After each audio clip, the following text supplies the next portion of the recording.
Accountancy यो चाहिँ theory भयो अनि कस्ट म्यानेजमेन्ट एन्ड रिपोर्टिङ त्यसैगरी cost volume profit analysis activity based costing र profit planning controlling of performance management accountancy and control system गरेर 7 वटा युनिटमा डिभाइड गरेको छ है तर बुकमा चाहिँ यसलाई च्याप्टर वाइज हेर्ने हो भने चाहिँ अब यस्तो छ ल हाम्रो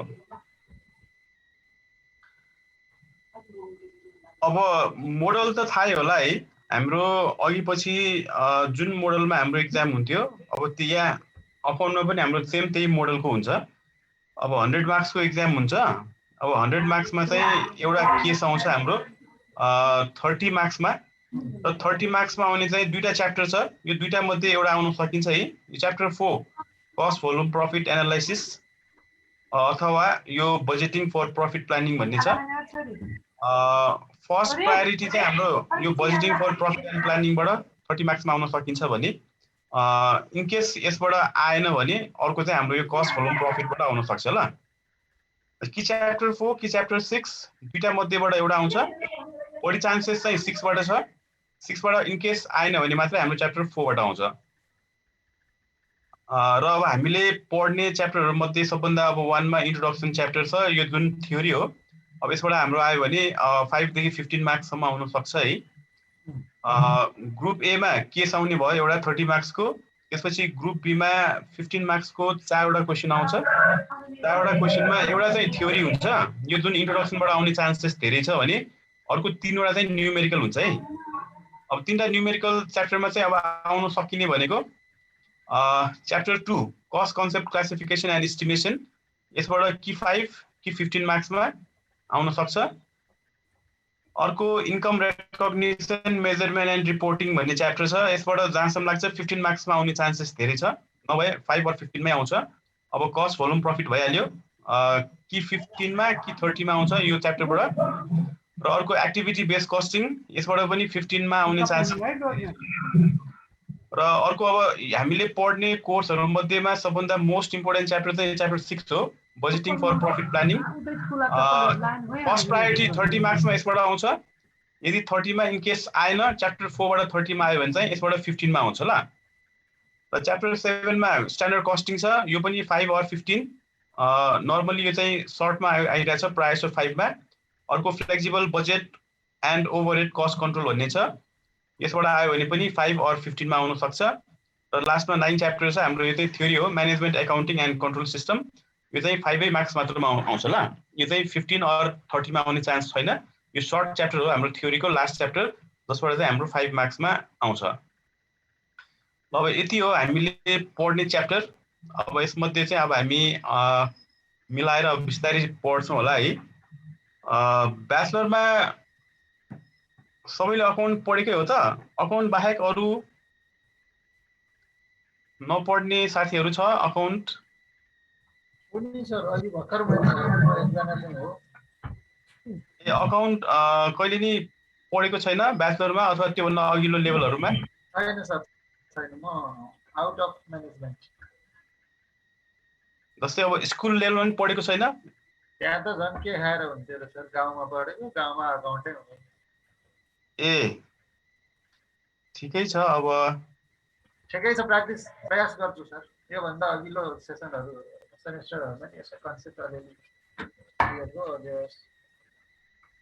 ठिकै छ के गरौँ त मैले थ्योरिटिकल अब यो टाइम नभएको हुनाले अब थ्योरी चाहिँ आफै पढेर गर्ने अनि न्यूमेरिकलबाट सुरु गरौँ कि भन्ने मैले सोचेको थिएँ हैन हुन त मैले यहाँ यो पुरै फाइलै बनाइदिएको छु यो अहिले म हाम्रो भाइबरको ग्रुपमा हाल्दिन्छु है यो च्याप्टर 1 पीडीएफ पठाइदिन्छु न सर हुन्छ यो म पुरै भाइबरमै शेयर गरिदिन्छु यो च्याप्टर 1 पुरै छ यसमा ठीक छ सर हुन्छ राम्रै हुन्छ ठिकै छ अब यो एकपटक पढौँ होला हैन अब हामीले न्यूमेरिकल च्याप्टरहरु पढ्दाखेरि पनि थ्योरिटिकल कन्सेप्ट त आइहाल्छ त्यो कारणले गर्दाखेरि अब थ्योरी चाहिँ सेल्फ स्टडी गरौँ होला यो हामी आफै पनि गर्न सक्छौं अब न्यूमेरिकल हो हाम्रो लागि अब गाह्रो भनेको अब आफै गर्न नसकिने हुन्छ यदि हामीले क्लास लिएनौं भने अब हामीले क्लास लिनु पर्ने मेन कारण पनि अब प्रब्लमहरु गर्न अब यही पढ्ने मैले यो फाइल पठाइदिन्छु नि त आफ्नो अब ल्यापटपमा यो फाइल हेरेर गर्दा नि हुन्छ। अब बुक लिने हो भने पनि राम्रै हो। अब बुक लिनको लागि हामी अब यो मैले भनिहालेँ रत्नमान दङ्गोल र जितेन्द्र दङ्गोल सरको बुक छ कलेजु प्रकाशनको, यो बुक लिए पनि हुन्छ। अब होइन अब टाइम नभइसकेको छ, अब बुक लिन भने पनि ठिकै छ, मैले यो पुरै फाइल नै सेन्ड गरेपछि अब यो पुरै हामी आफ्नो ल्यापटपमा मोबाइलमा हेर्न सकिहाल्छौँ कम्प्युटरमा। बरु यो चाहिँ गर्नु होला है, म अहिले राखिदिइहाल्छु। अब ठिकै छ। अब एकाउन्टको जेरो नलेज भएको कारणले गर्दा अब हामीले फर्स्टमै हामीले पढ्नु पर्ने हुन्छ। अब यो कस्ट इस्टिमेसन भन्ने च्याप्टर है, म यसैबाट एकाउन्टको कन्सेप्ट क्लियर गरिदिउँला। Okay sir. हाम्रो सेकेन्ड च्याप्टर छ है, र यसबाट मिनिमम 5 त आइहाल्छ र 15 मार्क्समा पनि आउने चान्सेस धेरै नै छ। यो हाम्रो च्याप्टर छ cost concept classification and estimation. एकदमै जेरो नलेज भएकोलाई पनि पुरै कन्सेप्ट क्लियर हुने गरी म यो एक्सप्लेन गर्छु है, सकेसम्म बुझ्ने चाहिँ कोसिस गरौँ होला। अब मैले एक्सप्लेन गर्दै जाने बेला इनकेस यदि फास्ट भए जस्तो फिल हुन्छ भने मलाई रिमाइन्ड गर्नु होला, म बिस्तारै सकेसम्म स्लोली एक्सप्लेन गर्ने कोसिस गर्छु है। र अब अकाउन्ट पढेपछि यो हाम्रो कस्ट क्लासिफिकेसनको बारेमा हामीले बुझ्नै पर्ने हुन्छ र यसपछिको च्याप्टरहरूमा पनि अब यसको कन्सेप्ट हाम्रो पुरै सब्जेक्टभरि नै यो कस्ट कन्सेप्ट पर्ने कारणले गर्दा यसको बारेमा चाहिँ हामीले बुझ्नुपर्ने हुन्छ। अब यो फाइल त हाम्रो भइहाल्छ है, सकेसम्म बुझ्ने चाहिँ कोसिस गरौँ होला। अब सार्नु पर्ने कन्डिसन देखियो भने म सार्न पनि भनौँला, तर अब सिम्पल कुराहरू छ भने अब यो म फाइल सेयर गरिहाल्छु। आफूले बुझिसके पछाडि घरमा चाहिँ अब यो फाइल खोलेर कपीमा सार्नु होला सबभन्दा फर्स्टमा। त्यो कपीमा सारिसकेपछि यसको कन्सेप्टहरू बुझ्ने कोसिस गरौँ होला र सकेसम्म आफैले पनि गर्ने कोसिस गरौँ। र यसपछि हाम्रो मुनि प्रब्लमहरू पनि छ, त्यो प्रब्लमहरू पनि प्र्याक्टिस गरौँ होला। र जति बढी प्र्याक्टिस गर्यो त्यति बढी कन्फिडेन्स हुन्छ, त्यति बढी स्पिड हुन्छ ल। अब अकाउन्टमा 4 आवर्स टाइम भए तापनि नर्मली इक्जाममा टाइम नभ्याउने कन्डिसन आइरहेको हुन्छ। र त्यो हुनुको कारण के त भन्दाखेरि हाम्रो प्र्याक्टिस नपुग्ने कारणले गर्दा त्यस्तो हुने हो। र अब सुरुमा चाहिँ हामीले प्रब्लम गर्दाखेरि कन्फिडेन्स बनाउनु पर्यो, कन्फिडेन्स बनाउनको लागि पनि प्र्याक्टिसै गर्नुपर्ने हुन्छ।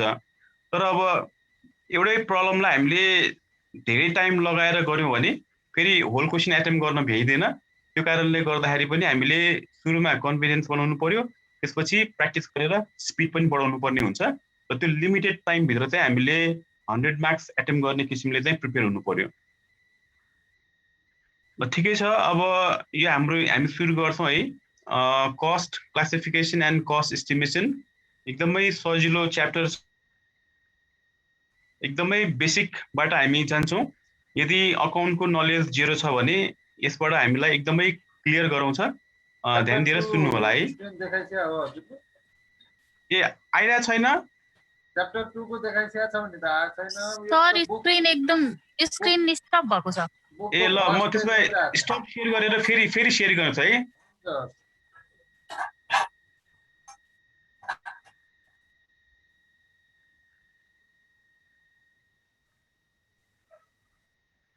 अहिले देखियो होला?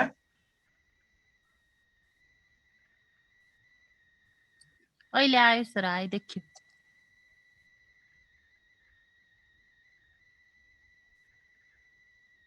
सबै साथीहरूकोमा देखिएको छ? हाम्रो सेकेन्ड च्याप्टर छ है।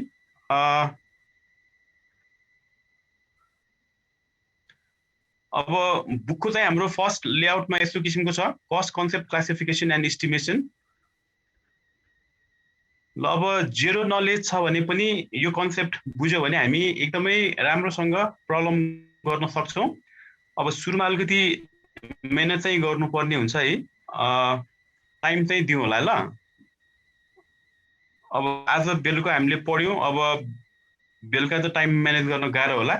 भोलि बिहान चाहिँ उठ्ने बित्तिकै एटलिस्ट एउटा क्वेसन चाहिँ गरौँ होला, कमसेकम एउटा क्वेसन टाइम भ्याए अब यहाँ जति पनि प्रब्लमहरु छ त्यो हामी सबै गर्न सक्छौं र अब मार्केटमा ओल्ड इज गोल्ड पनि आइसकेको छ है त्यसैले अब हैन म बुकबाट धेरै क्वेशनहरु गर्न भ्याउँदैन भने ओल्ड इज गोल्ड लिएर ओल्ड इज गोल्डबाट प्र्याक्टिस गर्दा पनि हुन्छ नभए म ओल्ड इज गोल्डको पनि क्वेशन राख्दिउँला यसमा अब अहिले चाहिँ हाम्रो बुकैको क्वेशन छ त्यो हेरौँ होला अथवा यो ओल्ड इज गोल्डको क्वेशन यो बुकमा पनि छ बुकमा हाम्रो क्वेशन नम्बरहरुमा लास्टतिर थपेर दिइराछ त्यसबाट पनि हामी गर्न सक्छौं ल अब हामी सुरु गरौँ ल cost classification and cost estimation यसबाट हाम्रो प्राय जसो 15 मार्क्समै आउने चान्सेस धेरै छ र यसको कन्सेप्ट देखि लिएर यो च्याप्टरमा भएको पुरै केस हामी सकेसम्म आजै भ्याउँछौं होला सुन्नु होला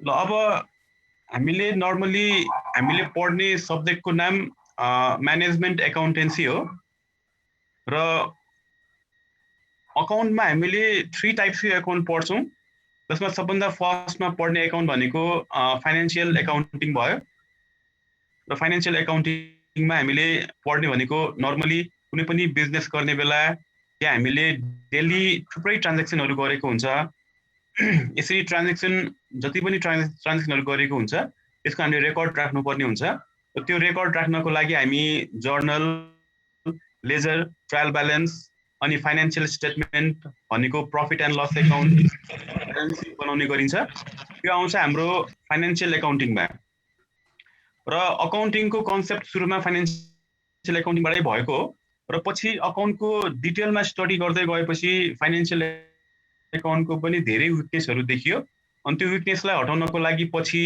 कस्ट एकाउन्टको कन्सेप्ट डेभलप भयो र कस्ट एकाउन्टमा हामीले कुनै पनि फिनिश गुड्स तयार पार्दाखेरि त्यहाँ हामीले थुप्रै खर्चहरु बेहोर्नु पर्ने हुन्छ र मेटेरियल्समा खर्च भइरहेको हुन्छ लेबरमा खर्च भइरहेको हुन्छ र थुप्रै अरु ओभरहेडमा अप्रत्यक्ष खर्चहरु भइरहेको हुन्छ र कुनै पनि फिनिश गुड्स तयार पार्दा टोटलमा हामीले कति कस्ट बेयर गर्यौं र 1 युनिट फिनिश गुड्स तयार पार्दा कस्ट पर युनिट कति आयो भन्ने कुरा थाहा पाउनको लागि हामी पछि कस्ट एकाउन्टको कन्सेप्ट डेभलप भयो र त्यसपछि पनि अब कन्टिन्यू हुँदै गएपछि म्यानेजमेन्ट एकाउन्टिङको कन्सेप्ट डेभलप भएको छ र म्यानेजमेन्ट एकाउन्टिङको कन्सेप्ट 1950 देखि मात्र डेभलप भएको हो त्यसैले सबभन्दा कान्छो एकाउन्ट भन्दा हुन्छ म्यानेजमेन्ट एकाउन्ट र म्यानेजमेन्ट एकाउन्ट भनेपछि दुईटा वर्ड एउटा म्यानेजमेन्ट र अर्को एकाउन्ट मिलेर बनेको छ र म्यानेजमेन्ट भन्ने बित्तिकै हामीले आफ्नो बिजनेसलाई कसरी म्यानेज गर्ने र त्यसलाई हामी कसरी कन्ट्रोल गर्ने र लास्टमा आएर म्यानेजरियल लेभलमा हामीले म्यानेजरको पोस्टमा बसेर काम गर्ने बेला त्यहाँ हामीले डिसिजन गर्नुपर्ने हुन्छ डिसिजन कसरी गर्ने भन्ने कुरा चाहिँ हामी म्यानेजमेन्ट एकाउन्टमा हामी पढ्छौं र अब म्यानेजमेन्ट एकाउन्टमा हामीले कस्टलाई कसरी क्लासिफिकेसन गरिन्छ यो भन्दा अगाडि हामीले कस्ट एकाउन्टलाई बेस बनाएर कस्टलाई क्लासिफिकेसन गरिन्थ्यो अहिले हल्का बुझौं होला न त हामी यसपछि पनि डिटेलमै पढ्छौं तर पनि अब यहाँ अब एकाउन्ट नै अहिलेसम्म नपढेको हुनाले अलिकति ब्याकग्राउन्डमा बुझाइदिउँला हामीले कस्ट एकाउन्ट पढ्दाखेरि सबभन्दा फर्स्टमा बियर गर्नुपर्ने खर्च भनेको र मेटेरियल्स हो जस्तै भन्नु अब हामीले कुनै एउटा टेबल तयार पार्नु पर्यो भने त्यो टेबल तयार पार्नको लागि हामीलाई र मेटेरियल्सको रूपमा हामीले काठलाई युज गर्नुपर्ने हुन्छ त्यो काठ हाम्रो लागि हुन्छ र मेटेरियल्स र त्यसमा हामीले खर्च बेहोर्नु पर्ने हुन्छ अथवा जुनसुकै बिजनेस गर्नको लागि जुनसुकै फिनिश गुड्स प्रोड्युस गर्नको लागि पनि हामीलाई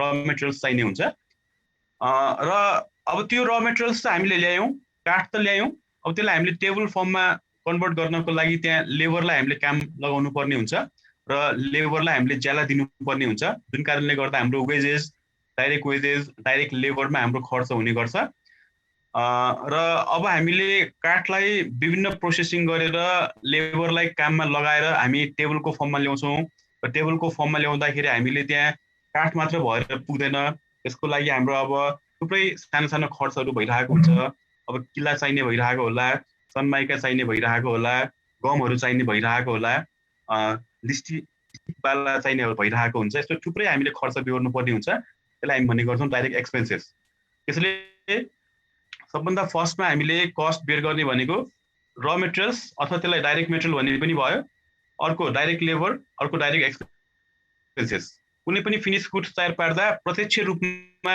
देखिने गरी जुन खर्च हुने गर्छ त्यसलाई हामी भन्छौँ तीनटा direct material, direct labour, direct expenses. र यो तीनैवटा direct material, labour, expenses add गरेपछि आउने कस्टलाई हामी प्राइम कस्ट भन्ने गर्छौँ, मुख्य लागत भन्ने गरिन्छ। र काठलाई हामीले विभिन्न प्रोसेसिङ गरेर फिनिश गुड्स तयार पारिसकेपछि अब हाम्रो फ्याक्ट्रीमा तयार हुन्छ, त्यसलाई हामीले कन्ज्युमरको हातसम्म पुर्याउनको लागि त्यहाँ हामीमा पनि थुप्रै खर्चहरू बेहोर्नु पर्ने हुन्छ। एकछिन ल।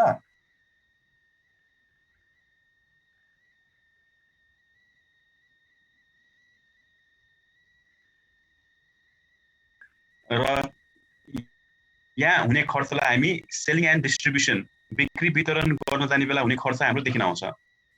यसले अब direct material, direct labour, direct expenses add गरेपछि प्राइम कस्ट, मुख्य लागत आउने भयो। त्यो बाहेक फ्याक्ट्रीमा अफिस एन्ड एडमिनिस्ट्रेसनमा र सेलिङ एन्ड डिस्ट्रिब्युसनमा हुने खर्च, टोटल खर्चलाई हामी अप्रत्यक्ष खर्च अथवा ओभरहेड भन्ने गर्छौँ। Factory overhead, office or administrative overhead, selling and distribution overhead भन्ने गरिन्छ।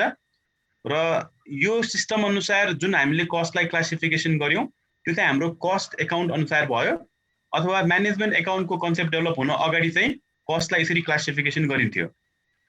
त्यसको पार्ट अझ हामी नेक्स्ट च्याप्टरमा अझ डिटेलमा पढ्छौँ। तर जब 1950 मा म्यानेजमेन्ट एकाउन्टको कन्सेप्ट डेभलप भयो, अब म्यानेजमेन्ट एकाउन्ट अनुसार हाम्रो कस्टको बिहेभियर, कस्टको नेचर अनुसार हामी खर्चलाई क्लासिफिकेसन गर्छौँ भने अब बिहेभियर क्लासिफिकेसन अनुसार हामी कस्टलाई यहाँ पहिलो नम्बरमा भेरिएबल कस्ट, त्यसपछि फिक्स कस्ट, अनि सेमी भेरिएबल अथवा सेमी फिक्स कस्ट गरेर यहाँ पनि 3 टाइप्समा डिभाइड गर्छौँ, जसमध्ये सबभन्दा फर्स्टमा आउँछ भेरिएबल कस्ट। अब याद गरौँ होला है, भेरिएबल कस्ट भनेको जुन प्रोपोर्सनमा क्वान्टिटी इन्क्रिज हुन्छ त्यही प्रोपोर्सनमा कस्ट पनि इन्क्रिज हुन्छ, अथवा जुन प्रोपोर्सनमा क्वान्टिटी डिक्रिज हुन्छ त्यही प्रोपोर्सनमा कस्ट पनि डिक्रिज हुन्छ।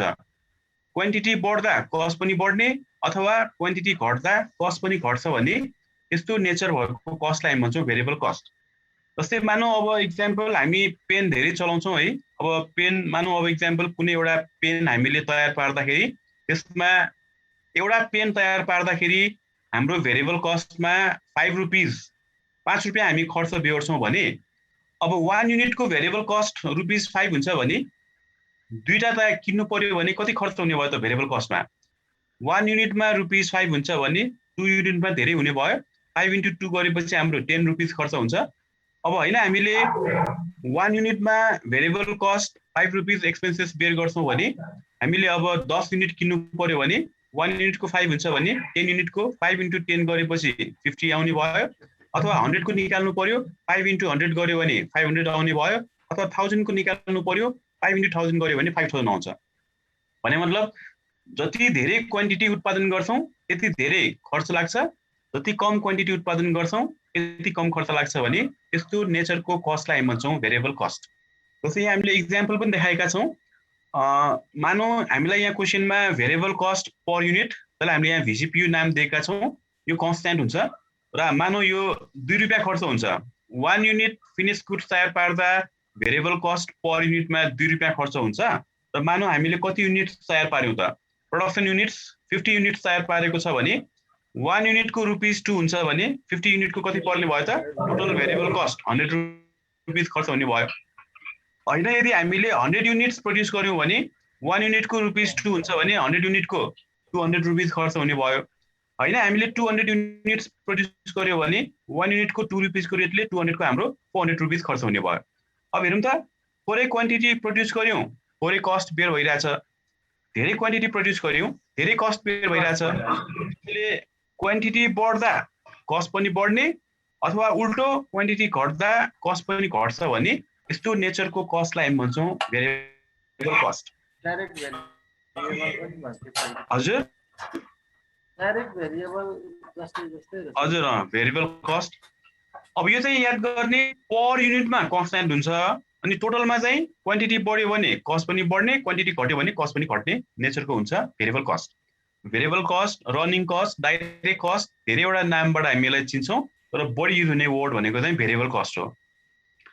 अब दोस्रो कस्ट आउँछ हाम्रो फिक्स कस्ट। र फिक्स कस्ट भनेको क्वान्टिटी इन्क्रिज भए पनि क्वान्टिटी डिक्रिज भए पनि यसले हाम्रो कस्टलाई कुनै इफेक्ट पार्दैन र टोटलमा चाहिँ हाम्रो कन्स्ट्यान्ट, टोटलमा हुने खर्च कन्स्ट्यान्ट हुन्छ भने यसलाई हामी भन्छौँ फिक्स कस्ट। अब हामीले भन्यौँ क्वान्टिटी थोरै प्रड्युस गरे पनि 100 रुपियाँ खर्च हुन्छ, क्वान्टिटी धेरै प्रड्युस गरे पनि 100 रुपियाँ खर्च हुन्छ भने फिक्स कस्ट भनेको टोटलमा कन्स्ट्यान्ट हुन्छ। 50 युनिट तयार पार्दा पनि 100 रुपियाँ नै, 100 युनिट तयार पार्दा पनि 100 रुपियाँ नै, 200 युनिट तयार पार्दा पनि 100 रुपियाँ नै छ भने यसरी हाम्रो टोटलमा कन्स्ट्यान्ट हुन्छ भने त्यस्तो किसिमको त्यस्तो नेचरको कस्टलाई हामी भन्छौँ फिक्स कस्ट। अब अघि हामीले इक्जाम्पल भन्यौँ एउटा पेन हामी तयार पार्छौँ भन्यौँ। अब त्यो पेन हामीले कुनै एउटा फ्याक्ट्रीमा तयार पार्नुपर्ने हुन्छ। अब फ्याक्ट्रीको लागि अब हामीलाई रुम चाहियो। अब मानौँ अब त्यो रुमको हामी रेन्ट 1 महिनामा हामीले 10,000 रुपियाँ तिर्नुपर्छ भने अब कुनै महिनामा मान्नु हामीले 1000 युनिट्स पेन तयार पार्यौँ भने अब फ्याक्ट्री रेन्ट त कति तिर्नुपर्ने हुन्छ, त्यो रुमको रेन्ट हामीले 10,000 तिर्नुपर्ने हुन्छ। अब कुनै महिना हामीले 1000 युनिट्स प्रड्युस गरे पनि फ्याक्ट्री रेन्ट 10,000 तिर्नुपर्ने हुन्छ। कुनै महिना हामीले 5000 युनिट्स पेन तयार पारे पनि फ्याक्ट्री रेन्ट 10,000 तिर्नुपर्ने हुन्छ। कुनै महिना हामीले 10,000 युनिट्स तयार पारेको छ भने पनि फ्याक्ट्री रेन्ट 10,000 नै हुन्छ। अथवा कुनै महिना हामीले 50,000 युनिट्स तयार पारेको छ भने पनि फ्याक्ट्री रेन्ट हामीले 10,000 नै तिर्छौँ। भने मतलब धेरै क्वान्टिटी उत्पादन गरे पनि थोरै क्वान्टिटी उत्पादन गरे पनि एउटै कस्ट हामी बेयर गर्ने गर्छौँ भने त्यसलाई हामी फिक्स कस्ट भन्छौँ। अब यो टोटलमा चाहिँ कन्स्ट्यान्ट हुन्छ। अब हामीले कुनै महिना 1000 प्रड्युस गऱ्यौँ, कुनै महिना 5000, कुनै महिना 10,000 प्रड्युस गऱ्यौँ, कुनै महिना प्रड्युसै गरेन, हामीले पुरै प्रोडक्सन नै गरेको छैन भने अब के मैले यो महिना कामै गरेको छैन, मैले कुनै पेनै बनाएको छैन, म फ्याक्ट्री रेन्ट तिर्दिनँ भन्न पाइन्छ त पाइँदैन। हामीले त्यहाँ प्रड्युसै नगरे पनि 0 युनिट प्रड्युस गरेको छ भनेको मतलब प्रड्युसै नगरे पनि हामीले के त कस्ट बेयर गर्नुपर्ने हुन्छ भने त्यो हुन्छ हाम्रो फिक्स कस्ट। जस्तै अहिलेको यो लकडाउन अवधिभर फ्याक्ट्रीहरूले रेन्ट तिर्नु पर्नु भयो। हजुर तिर्नु पर्ने भयो। काम चाहिँ भइरहेको छैन, उत्पादन चाहिँ भएको छैन, तर खर्च हामीले बेहोर्दै आइरहेको छ भने त्यो चाहिँ हाम्रो फिक्स कस्ट भयो।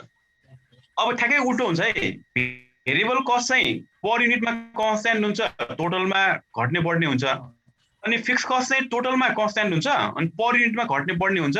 ठ्याक्कै उल्टो, भेरिएबल कस्टमा थोरै क्वान्टिटी उत्पादन गर्यो थोरै खर्च हुन्छ, धेरै क्वान्टिटी उत्पादन गर्यो धेरै खर्च हुन्छ। अनि फिक्स कस्ट हेर्ने हो भने टोटलमा कन्स्ट्यान्ट हुन्छ। अब पर युनिटमा हेर्दाखेरि उल्टो हुन्छ। हामीले 50 युनिट्स तयार पार्दाखेरि 100 रुपियाँ खर्च बेयर गर्यौँ भने 1 को निकालौँ त 50 युनिटको 100 रुपियाँ हुन्छ भने 1 युनिटको निकाल्नु पर्यो, डिभाइड गर्नु पर्यो, 100 डिभाइड बाई 50 गर्यौँ, हाम्रो फिक्स कस्ट पर युनिट आउँछ 2 रुपियाँ। अब कुनै महिना हामीले 100 युनिट्स प्रड्युस गर्यो भने 100 युनिट्सको खर्च 100 रुपियाँ भइरहेछ भने 1 युनिटको निकालौँ 1 रुपियाँ आउने भयो। कुनै महिना हामीले 200 युनिट्स प्रड्युस गरेका छौँ र 100 रुपियाँ फिक्स कस्टमा खर्च बेयर गर्छौँ भने 1 युनिटको निकालौँ 50 पैसा आउँछ। त्यसैले अब यो फिक्स कस्टको केसमा चाहिँ जति धेरै हामी उत्पादन गर्छौँ त्यति फिक्स कस्ट पर युनिट कम पर्न आउँछ, जति थोरै उत्पादन गर्छौँ त्यति फिक्स कस्ट पर युनिट हाम्रो बढी पर्न आउँछ। त्यसैले अब हामीलाई याद होला कुनै पनि हामीले सामानहरू अर्डर गर्दाखेरि जति क्वान्टिटी बढी हामीले किन्दै गयो त्यति कस्ट कम पर्न आउँछ। त्यो हुनुको कारण यही फिक्स कस्टको कारणले गर्दा हो। धेरै बनाए पनि त्यति नै खर्च बेहोर्नु पर्ने हुन्छ, थोरै बनाए पनि त्यति नै खर्च बेहोर्नु पर्ने हुन्छ। जुन कारणले गर्दाखेरि के छ हामीले जति थोरै युनिट्स प्रड्युस गर्यो त्यति हाम्रो फिक्स कस्ट पर युनिट बढ्न आउँछ र फिक्स कस्ट पर युनिट बढ्यो भने फिक्स कस्ट र भेरिएबल कस्ट जोडौँ त टोटल कस्ट बढ्छ। मानौँ हाम्रो यो इक्जाम्पल अनुसार हामीले 50 युनिट्स प्रड्युस गर्यौँ भने भेरिएबल कस्टमा ₹2, फिक्स कस्टमा ₹2 गर्दा जम्मा हाम्रो कति 4 रुपियाँ कस्ट पर्न आयो। अब मानौँ हामीले त्यो सामान 5 रुपियाँमा बेच्यो भने हामीले जम्मा फाइदा हुने भयो कति भन्दा 1 रुपियाँ फाइदा हुने भयो। कस्ट भेरिएबलमा 2 फिक्समा 2 जोड्दा 4 रुपियाँ कस्ट बेयर गर्नु पर्यो। मानौँ सेलिङ प्राइस 5 रुपियाँ छ भने 5 रुपियाँमा बेच्यो 4 रुपियाँ हाम्रो खर्च भयो, जम्मा 1 रुपियाँ मात्र हामीले प्रफिट कमायौँ यदि 50 युनिट्स बनाएर बेच्यो भने। तर मानौँ यदि हामीले 200 युनिट्स बनाएर बेच्यो भने 1 युनिटको भेरिएबल कस्ट ₹2 र 1 युनिटको फिक्स कस्ट 50 पैसा अनि 2 र 0.5 जोड्दा 2.5 रुपियाँ हाम्रो कस्ट भयो। तर हामीले त त्यहाँ 5 रुपियाँमा बेचिरहेछ भनेपछि त्यहाँ कति फाइदा हुने भयो हामीलाई 2.50। 50 युनिट्स प्रड्युस गर्दा जम्मा 1 रुपियाँ मात्र प्रफिट भइरहेछ भने 200 युनिट्स प्रड्युस गरेर बेच्यौँ भने हामीलाई 2.5 साढे 2 रुपियाँ चाहिँ हामीलाई फाइदा हुन आउँछ। त्यसैले जति कम क्वान्टिटी भयो त्यति महँगो कस्ट पर्न आउँछ, जति धेरै क्वान्टिटी उत्पादन गर्यो त्यति सस्तो कस्ट पर्न आउँछ। त्यो हुनुको कारण चाहिँ हाम्रो फिक्स कस्टको कारणले गर्दा हो। ल अब भेरिएबल कस्ट क्वान्टिटी बढ्दा कस्ट पनि बढ्ने, क्वान्टिटी घट्दा कस्ट पनि घट्छ भने यस्तो नेचरको कस्टलाई हामी भेरिएबल कस्ट भन्छौँ। र फिक्स कस्ट भनेको क्वान्टिटी बढे पनि घटे पनि टोटलमा हाम्रो कस्टमा कुनै इफेक्ट पर्दैन भने त्यसलाई हामी भन्छौँ फिक्स कस्ट। यो बाहेक अर्को पनि एउटा कस्ट हुन्छ जसलाई हामी भन्छौँ सेमी भेरिएबल अथवा सेमी फिक्स कस्ट। एउटै कस्टमा भेरिएबल नेचरको पनि कस्ट छ र फिक्स नेचरको पनि कस्ट छ भने त्यसलाई हामी सेमी भेरिएबल अथवा सेमी फिक्स कस्ट भन्छौँ। जस्तै इक्जाम्पल अब हामीले टेलिफोनको पैसा तिर्ने गर्छौँ। टेलिफोनको पैसा तिर्दाखेरि अब याद छ होला फर्स्ट 100 कल हामीले गरे पनि नगरे पनि त्यहाँ 250 रुपियाँ हामीले तिर्नुपर्ने हुन्छ, त्यो फिक्स भयो। कुनै महिना ठ्याक्कै 100 कल गरौँ हाम्रो बिल एमाउन्ट 250 हुन्छ, कुनै महिना हामीले 50 कल गरे पनि मिनिमम 250 तिर्नै पर्छ, कुनै महिना 0 कलै गरेको छैन भने पनि 250 तिर्नुपर्ने हुन्छ, त्यो फिक्स भयो। अनि त्यो फर्स्ट 100 कल पछि एक्स्ट्रा कल जति हामीले गर्दै गयो त्यही अनुसारले एक्स्ट्रा एक कलको 1 रुपियाँ, मानौ हामीले 150 कल गर्यौँ भने फर्स्ट 100 कलको चाहिँ फिक्स हुन्छ 250 रुपियाँ तिर्नु पर्यो। अनि त्यसपछिको जुन सेकेन्ड 50 कल हो त्यो चाहिँ हाम्रो भेरिएबल नेचरको हुन्छ। 1 युनिट कल गर्यो 1 रुपियाँ छ भने 50 युनिटको हाम्रो 50 रुपियाँ खर्च हुन्छ। यसको मतलब हामीले टोटलमा बिल कति पे गर्नुपर्ने हुन्छ त, फर्स्ट 100 कलको फिक्स 250, सेकेन्ड 50 कलको 50 गरेर 300 रुपियाँ तिर्नुपर्ने हुन्छ। अब कसैको 150 कल गएको होला, कसैको अब 500 कल गएको होला। 500 कल गएको छ भने के हुन्छ, पहिलो 100 कलको 250 रुपियाँ तिर्नु पर्यो, त्यसपछिको 400 कलको 400 रुपियाँ तिर्नुपर्ने हुन्छ। बिल एमाउन्ट निकाल्दाखेरि हाम्रो 400 प्लस 250 गरेर 650 रुपियाँ हामीले तिर्नु हुन्छ। यसरी एउटै कस्टमा भेरिएबल नेचर पनि छ फिक्स नेचर पनि छ भने त्यसलाई भन्छौँ सेमी भेरिएबल अथवा सेमी फिक्स कस्ट। अब यो मात्र होइन, हामीले बत्तीको पनि पैसा तिर्छौँ। बत्तीको पनि पैसा तिर्दाखेरि अब पहिले चाहिँ अब 20 युनिट्स कन्ज्युम गर्यो भने हामीले 80 रुपियाँ तिर्नुपर्ने भन्ने हुन्थ्यो। अब अहिले त महँगो भइसकेको छ होइन। अनि हामीले पहिला के हुन्थ्यो, 20 युनिट्स कन्ज्युम गरे पनि नगरे पनि मिनिमम 80 रुपियाँ तिर्नुपर्ने हुन्थ्यो, त्यो हाम्रो फिक्स कस्ट हुन्छ। अनि त्योभन्दा एक्स्ट्रा हामीले जति कल गर्दै गयो जति हामीले इलेक्ट्रिसिटी कन्ज्युम गर्दै गएको हुन्छ अनि 1 युनिटको 7.5 रुपियाँको दरले अनि हाम्रो बढिरहेको हुन्छ भनेपछि पहिलो 20 युनिटसम्म फिक्स हुन्छ, त्यसपछिको एक्स्ट्रा युनिट चाहिँ भेरिएबल नेचरले बढ्छ भने त्यसलाई हामी भन्छौँ सेमी भेरिएबल अथवा सेमी फिक्स कस्ट। अब यहाँ चाहिँ हामीले गर्नुपर्ने के हुन्छ भन्दाखेरि पास्ट डेटामा विगतका वर्षहरूमा हामीले यसरी केही युनिट्स प्रड्युस गर्छौँ। प्रोडक्सन युनिट्स मानौँ 50 unit, 100 unit, 200 unit.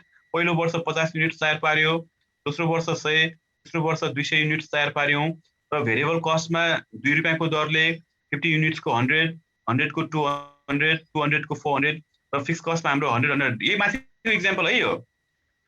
Production units 50, 100, 200, variable cost यो 2 रुपियाँको रेटले 2 into 50, 2 into 100, 2 into 200 गर्दा 100, 200, 400 यो आइरहेछ 100, 200, 400 र फिक्स कस्टमा यहाँ हाम्रो 100, 100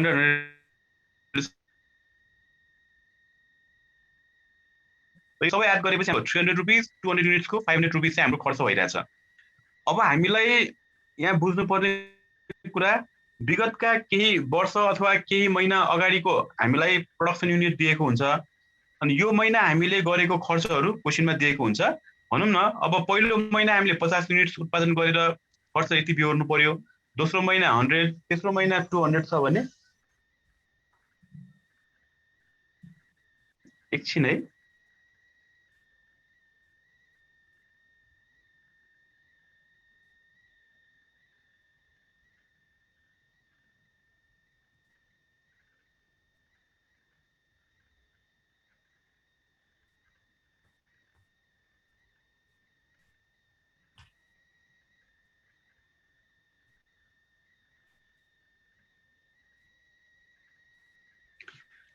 ल। अब यसरी हामीलाई क्वेसनमा first month, second month, third month अथवा first year, second year, third इयरमा हामीले उत्पादन गरेको क्वान्टिटी र यसको कस्टहरू क्वेसनमा दिएको हुन्छ। अब हामीलाई क्वेसनमा सोध्छ के त भन्दाखेरि अब आउने वर्षमा यदि हामीले 300 युनिट्स तयार पार्ने हो भने कति खर्च बिहोर्नु पर्ने हुन्छ, कस्ट प्रिडिक्सन गर भन्ने हुन्छ। कस्ट एस्टिमेसन गर भनेको हुन्छ। सायद अब आउने महिनामा हामीले 500 युनिट तयार पार्यौं भने कति खर्च हुन्छ होला, अथवा अब आउने वर्षमा हामीले 1000 युनिट तयार पार्यौं भने कति खर्च हुन्छ होला, त्यो एस्टिमेट गर भनेको हुन्छ। र यसको लागि क्वेशनमा हामीलाई गिभन दिने बेला अहिले चाहिँ हामीले सिस्टमेटिक वेमा आयौं, भेरिएबल कस्ट र फिक्स कस्ट जोडेर यहाँ टोटल कस्ट निकाल्यौं। 50 युनिट्सको 200 रुपीस, 100 युनिट्सको 300 रुपीस, 200 युनिट्सको 500 रुपीस। कसरी आयो त भन्दाखेरि भेरिएबल कस्ट एउटाको 2 रुपैयाँको दरले यो हामीले भेरिएबल कस्ट निकाल्यौं, अनि फिक्स कस्ट जोडेर हामीले टोटल कस्ट निकाल्यौं। अब हामीलाई क्वेशनमा गिभन दिने बेला यो भेरिएबल कस्ट र फिक्स कस्ट दिदैन, डाइरेक्ट कि टोटल कस्ट भनेको हुन्छ यसलाई, कि क्वेशनमा सेमी भेरिएबल कस्ट भनेको हुन्छ। अब नर्मली बुझौं होला, क्वेशनमा गिभन दिने बेला चाहिँ विगतका महिनाहरूमा विगतका वर्षहरूमा यति खर्च भयो भनेर हामीलाई यसरी 200, 300, 500 सेमी भेरिएबल कस्टको रूपमा दिएको हुन्छ। क्वेशनमा गिभन दियो भने यी कस्टहरूलाई सेमी भेरिएबल कस्ट भन्छौं, first year, second year, third इयरको। अब मानौ यो वर्ष हामीले 300 युनिट्स बनाएर बेच्नु पर्यो भने अब 300 युनिट्सको कस्ट कति भन्यो भने त्यसलाई हामीलाई टोटल कस्ट भनिरहेको हुन्छ। त्यसैले फाइन्ड आउट गर भन्यो भने टोटल कस्ट फाइन्ड आउट गर भनेको हुन्छ त्यही आइटमलाई। अनि क्वेशनमा गिभन दिएको छ भने त्यही आइटमलाई हामीलाई सेमी भेरिएबल कस्ट भनेर गिभन दिएको हुन्छ। अब एकदमै याद गर्ने, भेरिएबल कस्ट फिक्स कस्ट भनेको हुँदैन। हामीलाई क्वेशनमा दिएको हुन्छ 50 युनिट्स तयार पार्दा 200 रुपीस हामीले खर्च बिहोर्यौं सेमी भेरिएबल कस्टमा, अथवा मात्र कस्टमा पनि हुन सक्छ। 100 युनिट्स तयार पार्दा 300 रुपीस कस्ट बेयर गर्यौं र 200 युनिट्स तयार पार्दा 500 रुपीस कस्ट बेयर गर्यौं भने अब 300 युनिट्स अथवा 500 युनिट्स अथवा 1000 युनिट्स अथवा 10,000 युनिट्स अब आउने वर्षमा हामी उत्पादन गर्न जाँदैछौँ भने कति खर्च हुन्छ, कस्ट प्रिडिक्सन अथवा कस्ट एस्टिमेसन गर भनेको हुन्छ। र त्यो कस्ट एस्टिमेसन गर्नको लागि हामीलाई चाहिन्छ यो भेरिएबल कस्ट पर युनिट र अर्को चाहिन्छ फिक्स कस्ट। अब क्वेशनमा दिएको हुँदैन है यो। अहिले हामीले बुझ्नको लागि एउटा इक्जाम्पल लियौं, जुन सिस्टमेटिक रूपमा क्वेशनमा दिएको छ भने हामीले एज्युम्सन गरेर यहाँ टोटल कस्ट निकाल्यौं। अब हामीले गर्ने प्रब्लममा क्वेशनमा प्रोडक्सन युनिट्स 50, 100, 200 दिएको हुन्छ र कस्ट दिएको हुन्छ 200, 300, 500 र यसपछिको वर्षमा हामीले 300, 500, 1000, 5000 युनिट्स उत्पादन गर्न जाँदैछौँ भने अब कति कस्ट लाग्छ त्यो कस्ट प्रिडिक्सन गर भनेको हुन्छ। त्यसको लागि हामीलाई थाहा हुनुपर्छ यो भेरिएबल कस्ट पर युनिट 2, अनि यो 2 थाहा भयो भने 300 युनिट्स निकाल्यो भने 2 × 300 गरेर 600 रुपैयाँ हाम्रो भेरिएबल कस्टमा हुन्छ। अनि फिक्स कस्ट भनेको 500 को लागि पनि 100 नै हुन्छ, 100 को लागि पनि 100 नै हुन्छ, 200 लागि पनि 100 नै हुन्छ। अब यसपछि 300 को लागि पनि 100 नै हुन्छ, 500 को लागि पनि 100 नै हुन्छ। तर यो क्वेशनमा दिएको हुँदैन। त्यसैले हामीले के गर्नुपर्ने हुन्छ त, विगतका समयमा विगतको वर्षहरूमा विगतको महिनाहरूमा यसरी हामीलाई यति युनिट्स प्रोड्युस गर्दा यति खर्च भयो भनेर क्वेशनमा दिएको हुन्छ। यसलाई आधार बनाएर हामीले अब निकाल्नु पर्ने हुन्छ यो VCPU variable cost per unit अनि फिक्स कस्ट यो। अनि VCPU र फिक्स कस्ट थाहा पाउने बित्तिकै क्वान्टिटी त हामीलाई क्वेशनमा दिएको हुन्छ। अब 300 युनिटको निकाल्यो भन्यो भने 2 × 300 गरेर 600 रुपैयाँ भेरिएबल कस्ट, फिक्स कस्ट 100 गरेपछि 600 + 100 गरेर 700 रुपैयाँ खर्च हुन्छ भन्ने कुराले बुझाउँछ।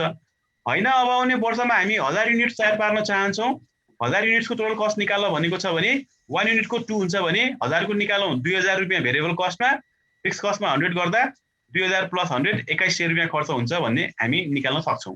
तर त्यो थाहा पाउनको लागि त यो हुनु पर्यो, VCPU 2 हुनु पर्यो, फिक्स कस्ट 100 हुनु पर्यो, जुन क्वेशनमा दिएको हुँदैन। क्वेशनमा दिने भनेको प्रोडक्सन युनिट 100, 50, 100 र 200 र टोटल कस्ट 200, 300 र 500 क्वेशनमा दिएको हुन्छ। अब यही विगतका वर्षहरूमा अथवा विगतका महिनाहरूमा दिएको प्रोडक्सन युनिट र कस्टलाई आधार बनाएर हामीले निकाल्नु पर्ने हुन्छ भेरिएबल कस्ट अनि फिक्स कस्ट। र अब त्यही पार्ट हामी यहाँ देखाउँछौँ। टोटल कस्ट कसरी बनेको हुन्छ, fix cost plus variable cost बनेको मिलेर बनेको हुन्छ। र यसलाई हामीले फर्मुला वाइज देखाउने हो भने फिक्स कस्टलाई FC अनि भेरिएबल कस्ट भनेको त हामीले के त एउटाको VCPU 2 अनि कति क्वान्टिटी प्रोड्युस गर्ने त्यो क्वान्टिटीले मल्टिप्लाई 50 भनेको क्वान्टिटी, 2 भनेको VCPU, 100 भनेको क्वान्टिटी, 2 भनेको VCPU, अनि यही मल्टिप्लाई गरेपछि हाम्रो भेरिएबल कस्ट आउँछ। यसलाई हामीले यहाँ फर्मुला फर्ममा देखाउँदाखेरि कस्टलाई Y ले डिनोट गर्ने गरिन्छ, फिक्स कस्टलाई A ले डिनोट गर्ने गरिन्छ, VCPU लाई B ले डिनोट गर्ने गरिन्छ, अनि क्वान्टिटीलाई X ले डिनोट गर्ने गरिन्छ। y is equal to a plus bx गरेर हामी टोटल कस्ट निकाल्न सक्छौँ। जसको लागि यो क्वान्टिटी x क्वेसनमा दिएको हुन्छ, y को भ्यालु निकाल भनेको हुन्छ, जसको लागि हामीलाई a fix cost, b VCPU चाहिने हुन्छ। अब त्यही हामी दुईटा मेथडबाट निकाल्छौँ र त्यो a र b फिक्स कस्ट र VCPU y a plus bx एस्टिमेटको फर्मुला जस्तो नि मिल्दो हुन्छ। हजुर। अब मानौ अब आउने वर्षमा हामीले 500 युनिट तयार पार्न चाहन्छौँ भने 500 युनिटको कस्ट निकाल भन्छ। यो कस्ट भनेको चाहिँ y भयो, यो 500 भनेको चाहिँ x भयो। अनि x मा भ्यालु 500 हाल्नु पर्यो। अब VCPU हामीले अब यहाँ हिसाब गरेर निकाल्छौँ, फिक्स कस्ट पनि हामी हिसाब गरेर निकाल्छौँ। अनि y भनेको टोटल कस्ट निकाल भनेको हुन्छ। टोटल कस्ट भनेको y भयो, x भनेको क्वान्टिटी भयो, यो कस्ट चाहिँ वाट भयो, यो हामीले निकाल्नु पर्ने क्वान्टिटी क्वेसनमा दिएको हुन्छ, यो x भयो। अब x चाहिँ इन्डिपेन्डेन्ट भेरिएबल भयो जुन क्वेसनमा दिएको हुन्छ। अनि यो इन्डिपेन्डेन्ट भेरिएबल x लाई बेस बनाएर हामी dependent variable y total cost निकाल्छौँ। तर यसको लागि हामीलाई फिक्स कस्ट र VCPU a र b चाहिन्छ। अनि त्यही a र b चाहिँ अब हामी दुईटा मेथड गरेर निकाल्छौँ जुन हामी यहाँ पढ्छौँ। र यसरी क्वेसनमा दिएको कस्ट यो 200 भित्र कति पोर्सन भेरिएबल कति पोर्सन फिक्स, 300 भित्र कति पोर्सन भेरिएबल कति पोर्सन फिक्स, 500 भित्र कति पोर्सन भेरिएबल कति पोर्सन फिक्स छ भन्ने जुन छुटाउने काम गरिन्छ, छुटाउने कामलाई हामी भन्छौँ सेग्रिगेसन। अब हामीले यहाँ पढ्नुपर्ने हुन्छ cost segregation of semi variable cost into variable cost and fix cost. र यो दुईटा मेथड युज गरेर हामी सेग्रिगेसन गर्न सक्छौँ। जसमा 1 मा आउँछ एउटा हाई लो पोइन्ट मेथड र 2 मा आउँछ लिस्ट स्क्वायर मेथड। अब यो हाई लो पोइन्ट मेथड भनेको चाहिँ हाम्रो अरू च्याप्टरमा वर्किङ नोटको रूपमा युज हुन्छ, र यही च्याप्टरबाट एक्जाममा आउने भनेको चाहिँ लिस्ट स्क्वायर मेथड हो। र यो लिस्ट स्क्वायर मेथड हामीले स्ट्याटमा पनि पढ्यौँ, रिग्रेसन मेथड। कोरिलेसन एन्ड रिग्रेसनमा पढेछौँ सर। हजुर हजुर, यो चाहिँ रिग्रेसन हो। रिग्रेसन अनुसार हामी लिस्ट स्क्वायर मेथड युज गरेर अनि यहाँ चाहिँ निकाल्छौँ y को भ्यालु। र त्यही हाम्रो 5 और 15 मार्क्समा र स्पेसली 15 मा पनि आउने चान्सेस धेरै नै छ यो च्याप्टरबाट। अब यही हामी सेग्रिगेसन कसरी गर्छौँ त। अब माथिको इक्जाम्पल ल, अब हाम्रो प्रब्लम एक्चुअली यस्तो हुन्छ है। 1 मा हाई लो पोइन्ट मेथड अहिलेको इक्जाम्पल हो हुन त। प्रोडक्सन युनिट्स क्वेसनमा दिएको हुन्छ 50, 100, 200, कस्ट इन रुपिज 50 युनिट्स को 200, 100 को 300, 200 को 500। हामीले अहिलेको इक्जाम्पल लिएको हो। अब अहिलेको एन्सर हामी निकाल्छौँ र यसैलाई हामीले बेस बनाएर अब हामी प्रब्लम पनि गर्छौँ। ठ्याक्कै यस्तै किसिमको हाम्रो प्रब्लम हुन्छ। ल अब हाई लो पोइन्ट मेथड अनुसार क्वेसनमा प्रोडक्सन युनिट यति यति क्वान्टिटी प्रड्युस गर्दा कस्टमा यति यति रुपियाँ खर्च भएको छ भने अब यो जुन कस्ट दिएको छ यसमा कति पोर्सन भेरिएबल छ, कति पोर्सन फिक्स छ, त्यसलाई सेग्रिगेसन गरेर देखाऊ भन्छ। अनि त्यही देखाउने मेथडलाई हामी भन्छौँ पहिलो method high low point method. र हाई लो पोइन्ट मेथडमा हामी ए मा निकाल्छौँ पहिला VCPU variable cost per unit निकाल्छौँ। र हाई लो पोइन्ट मेथड अनुसार हाम्रो VCPU निकाल्ने फर्मुला हुन्छ high cost minus low cost divide by high unit minus low unit. अब हाई कस्ट भनेको सबभन्दा धेरै कस्ट 500 छ, 500 लेख्नु पर्यो। लो कस्ट भनेको सबभन्दा कम कस्ट 200 छ, 200 लेख्नु पर्यो। हाई युनिट भनेको धेरै क्वान्टिटी 200 छ, त्यसैले हाई युनिटमा 200 लेख्नु पर्यो। अनि लो युनिट भनेको 50 छ, त्यसले 50 लेख्नु पर्यो। त्यसले high cost minus low cost, यसलाई हामी डिफरेन्स इन कस्ट भन्ने पनि हुन्छ, difference in cost by difference in units भन्दा पनि हुन्छ। अब हेरौँ त 500 माइनस 200 गरेपछि हाम्रो यहाँ 300 आउने भयो।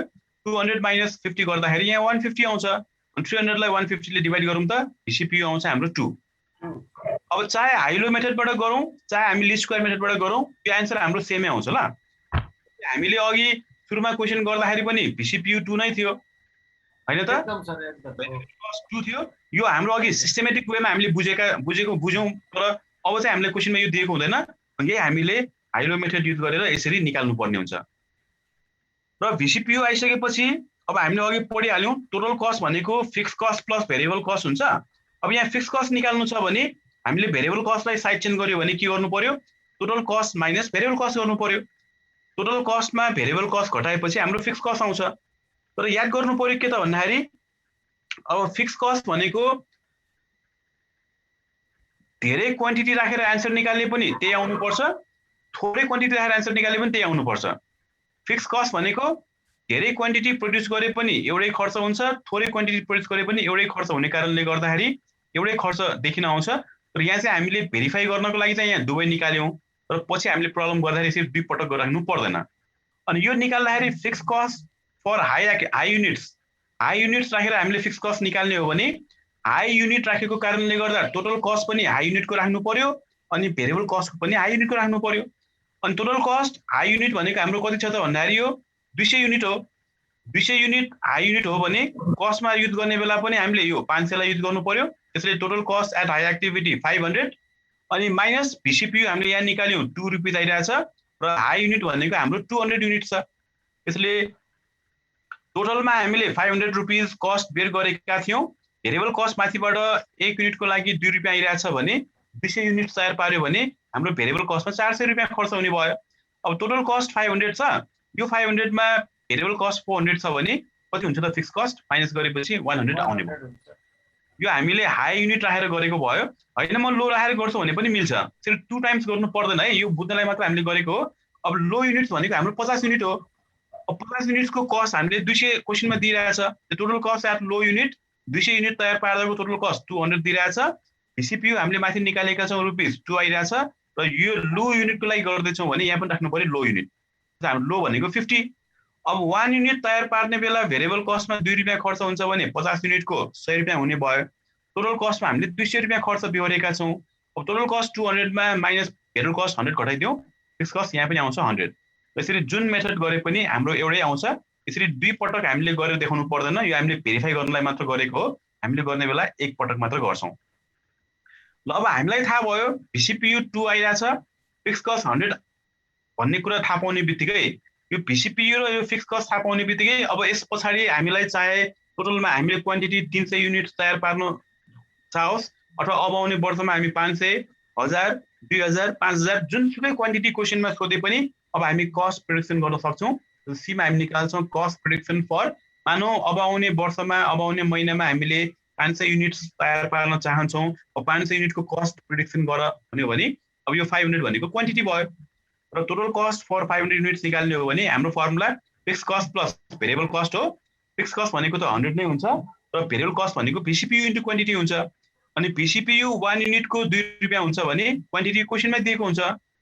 500 को कति हुने भयो त 1 युनिटको ₹2 हुन्छ भने 500 को भेरिएबल कस्टमा 1000 रुपैयाँ खर्च हुने भयो। फिक्स कस्टमा 100 एड गर्दा 100 प्लस 1000 गरौँ 1100 रुपैयाँ हाम्रो खर्च हुन्छ यदि हामीले अब आउने महिना अथवा वर्षमा 500 युनिट तयार पार्यो भने। अब 500 मात्र हैन, अब 1000, 2000, 5000 जुनसुकै क्वान्टिटीको सोधे पनि अब हामी के गर्छौं फिक्स कस्टमा 100 हाल्छौं, VCPU मा 2 हाल्छौं। अब 500 को सोध्यो भने क्वान्टिटीमा 500 हाल्नु पर्यो, 1000 को सोध्यो भने क्वान्टिटीमा 1000 हाल्नु पर्यो, 2000 सोध्यो भने यहाँ 2000 हालेर हामी निकाल्न सक्छौं कस्ट टोटलमा कति खर्च हुन्छ यो हामी निकाल्न सकिन्छ। बुझेको छ? क्लियर छ यहाँसम्म? कसैलाई केही छ कन्फ्युजन? बुझिरहेछ है?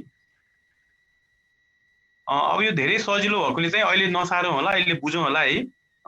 र यो हामीले पछि फाइल म सेन्ड गरिदिन्छु, त्यो हेरेर बुझ्न सकिन्छ।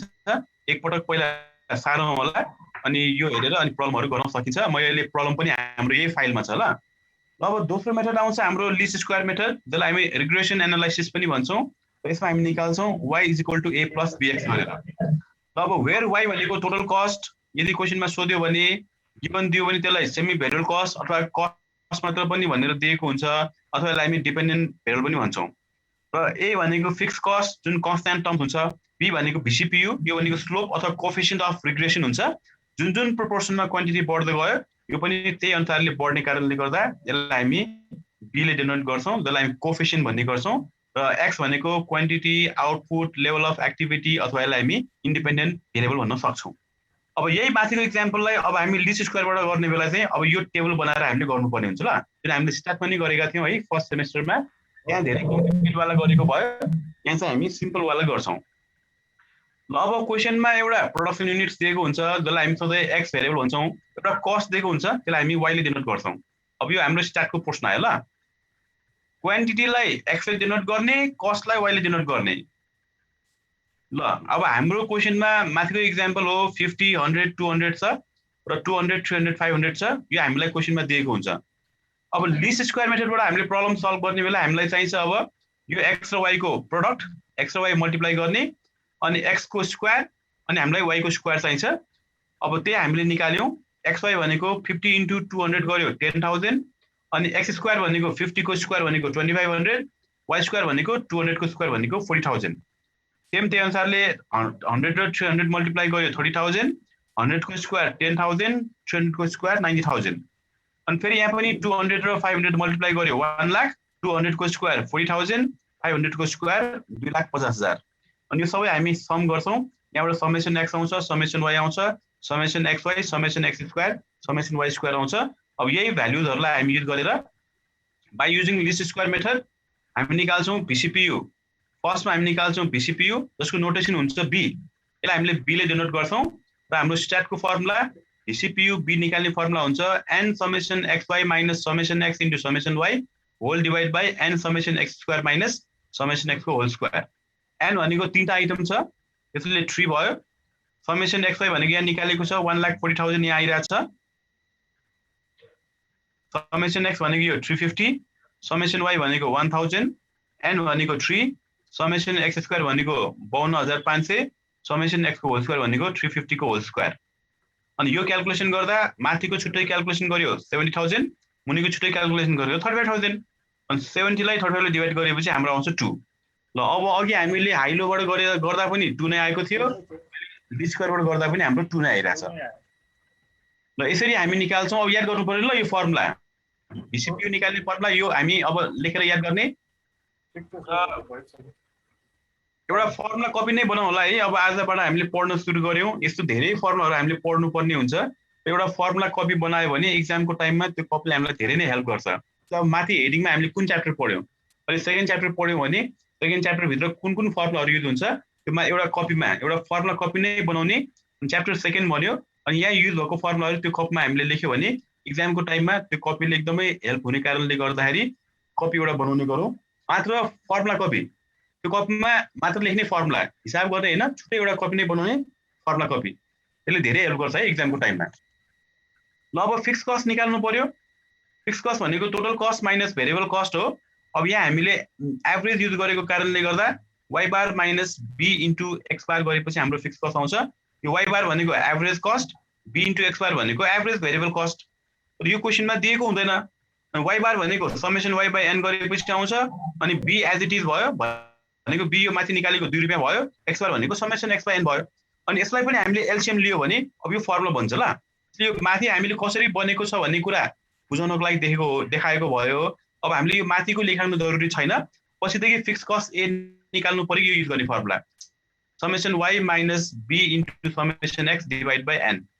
अनि समेसन y माथिबाट आइरहेछ 1000, b भनेको भर्खर निकाल्यौँ 2, समेसन x माथि टेबलबाट आइरहेछ 350 डिवाइड बाइ n भनेको तीनटा आइटम छ। अनि 2 इन्टु 350 गर्दा 700, 1000 माइनस 700 गरेपछि 300, 300 बाइ 3 गरेपछि 100। ल अब अघिको मेथड पनि त्यही एन्सर आउने हो, यो मेथड गर्दा पनि हाम्रो सेमै एन्सर आउँछ। यसरी हामी निकाल्छौँ VCPU b अनि फिक्स कस्ट a र कस्ट प्रिडिक्सन फर 1000 युनिट्स। अब आउने महिनामा अब आउने वर्षमा मानौ हामी 1000 युनिट्स तयार पार्न चाहन्छौँ भने यो भनेको क्वान्टिटी भयो, त्यसलाई हामीले x भेरिएबलले डिनोट गरेका थियौँ र हामीलाई निकाल्नु पर्ने टोटल कस्ट भनेको y भेरिएबल भयो। y भनेको a प्लस bx गरेपछि आउँछ। a भर्खर निकाल्यौँ 1000, b हामीले निकाल्यौँ 2 अनि x भनेको क्वान्टिटी। अब अघिसम्म यो भ्यालु थाहा थिएन, हामीले नोटेसन युज गर्दा y मात्र लेख्ने गरिन्छ। अनि जब यो a र b को भ्यालु थाहा भइसकेको छ है भन्ने कुरा सेपरेटली देखाउनको लागि चाहिँ यहाँ यसरी क्याप लेख्ने गरिन्छ जुन जरुरी छ। त्यसलाई ह्याट भन्छ हैन सर? ह्याट भने पनि भयो, क्याप भने पनि भयो। अब यो लेख्न खास जरुरी छैन, तर हामी आफैले नै यो थाहा नभएको भ्यालुमा a र b लेख्यो भने y मात्र हैन मैले a को भ्यालु र b को भ्यालु निकालिसकेका छौँ भन्ने कुरा डिफरेन्ट सेपरेटली देखाउने भएको हुनाले क्याप लेखेको ल, नलेखे पनि केही फरक पर्दैन। अब यो इक्वेसन थाहा भइसक्यो भने अब यसपछिको वर्ष हाम्रो क्वान्टिटी x को भ्यालु चाहे 1000 चाहे 2000 चाहे 5000 जतिसुकै क्वेसनमा दियोस् यहाँ x मा यो भ्यालु राख्यो भने y क्याप अथवा y हाम्रो आइहाल्छ। Total cost for x is equals to 1000 units निकाल्न भन्यो भने y क्याप इक्वल्स टु 100 को 100 प्लस 2 को 2 अनि x को ठाउँमा 1000 हाल्नु पर्यो, गर्दा हाम्रो आन्सर आउने भयो 2100। यसरी हामी निकाल्छौँ y क्याप। यहाँसम्म एकदम ठिक छ सर। कसैलाई केही छ कन्फ्युजन? यो फर्मुला अहिले लेख्नु पर्छ जस्तो लाग्छ कि पछि कपी फाइल हेरेर सार्दा हुन्छ? अब मैले त बुझेँ सर, अब त यहाँसम्म त हैन। अब मेन सारौँला नि त। अब हुन्छ फाइल भएपछि सार्न मिलिहाल्छ हैन। त्यही त अब त्यही भएकोले मैले भने नि यो जेरो नलेज भएकोले नि बुझ्न सकिन्छ, त्यस्तो केही पनि छैन। अब पहिला पढ्नेहरूलाई त यो खास रिभिजन मात्र हो, हामीले सबै यो पहिल्यै पढिसकेको हो, तर पनि यहाँ हामी अझ एक्स्ट्रा हामी पढ्छौँ। अब यो हाम्रो एउटा इक्जाम्पल बनाएर हामीले कन्सेप्ट क्लियर गर्न खोजेको हो, प्रब्लम हामीले गर्ने यस्तै किसिमको हो। र यहाँ चाहिँ अब बेसिक टर्म्ससम्म मात्र भयो भने अब यसपछि पनि धेरैवटा कुराहरू हामीलाई सोधेको हुन्छ। अब त्यो हामी एउटा बुककै प्रब्लम गरेर यहाँ म देखाउँछु। अब त्यो हेरौँ ल राम्रोसँग। ल अब यो हाम्रो ओलिज गोलको क्वेसन है। यो ओलिज गोलमा आइरहेछ कुनै इयरमा। पहिला चाहिँ अब 60 मार्क्सको एक्जाम हुँदाखेरि 3 मा आउँथ्यो, अहिले 100 को भयो भने चाहिँ यो 5 मा आउने चान्सेस छ। अब 5 मा आयो भने यति मात्र सोध्छ, 15 मा आयो भने यस्तो 7-8 वटा सोध्छ, त्यस्तो पनि क्वेसन छ। अब प्रब्लम गर्दाखेरि हेरौँ त, एउटा प्रोडक्सन युनिट, यसलाई एक्स भेरिएबल सपोज गर्ने, एउटा कस्ट अफ गुड्स सोल्ड, त्यसलाई हामीले वाई भेरिएबल सपोज गर्ने। अनि अघि जस्तै हामी निकाल्छौँ लिस्ट स्क्वायर मेथड युज गरेर भनेको छ, सेग्रिगेसन गर्ने। अब यो मुनिको पार्ट चाहिँ हाम्रो अर्को च्याप्टरको हो, त्यो हामी पछि पढ्ने बेला हाम्रो युज हुन्छ। एउटा क्वेसन हामीले यहाँ कुन चाहिँ गरेका छौँ भन्दाखेरि यो सबै हाम्रो बोर्ड इक्जाममा आइरहेको क्वेसन हो। र यो बाहेक हाम्रो बुकको पनि क्वेसन छ यो फाइलमा। अब यहाँ चाहिँ मैले 2016 को मेकअप 2016 मेकअप बोर्ड इक्जामको क्वेसन गरेको छु भने मतलब यही क्वेसन भयो ल, हामीले यही क्वेसन गरेका छौँ ल। माथिको चाहिँ छ हजुर 44 अस्मिता क्वेसनको हजुर यो 5 नम्बरको है। 5 नम्बर। ल अब यो क्वेसन हामीले गरेका छौँ जुन हाम्रो बोर्ड इक्जाममा आइरहेको क्वेसन हो। बुकमा पनि यस्तो थुप्रै क्वेसनहरू छ, यदि टाइम छ भने बुकको पनि गरौँ होला, यो ओलिज गोल क्वेसन ब्याङ्कको पनि गरौँ होला। टाइम नभए चाहिँ क्वेसन ब्याङ्कको मात्र गरिने हुन्छ अथवा मात्र बुकको मात्र गरिने हुन्छ।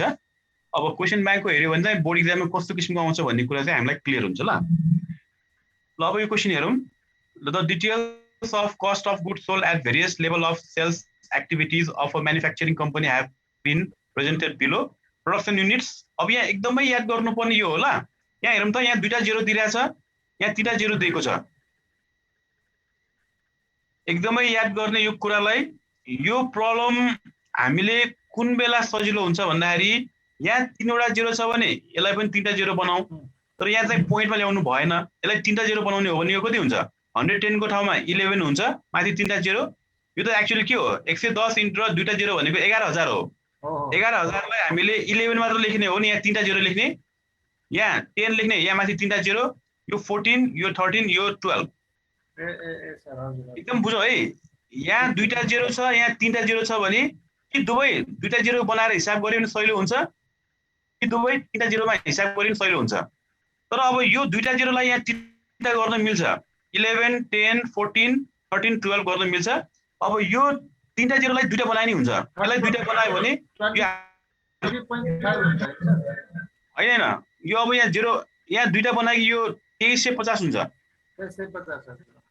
यो 2150 हुन्छ, 2600 हुन्छ, 2550, 2350 हुन्छ। बुझ्यो है? एकछिन ल, एकछिन। युनिट एउटै बनाउनु पर्यो जस्तै भनौँ।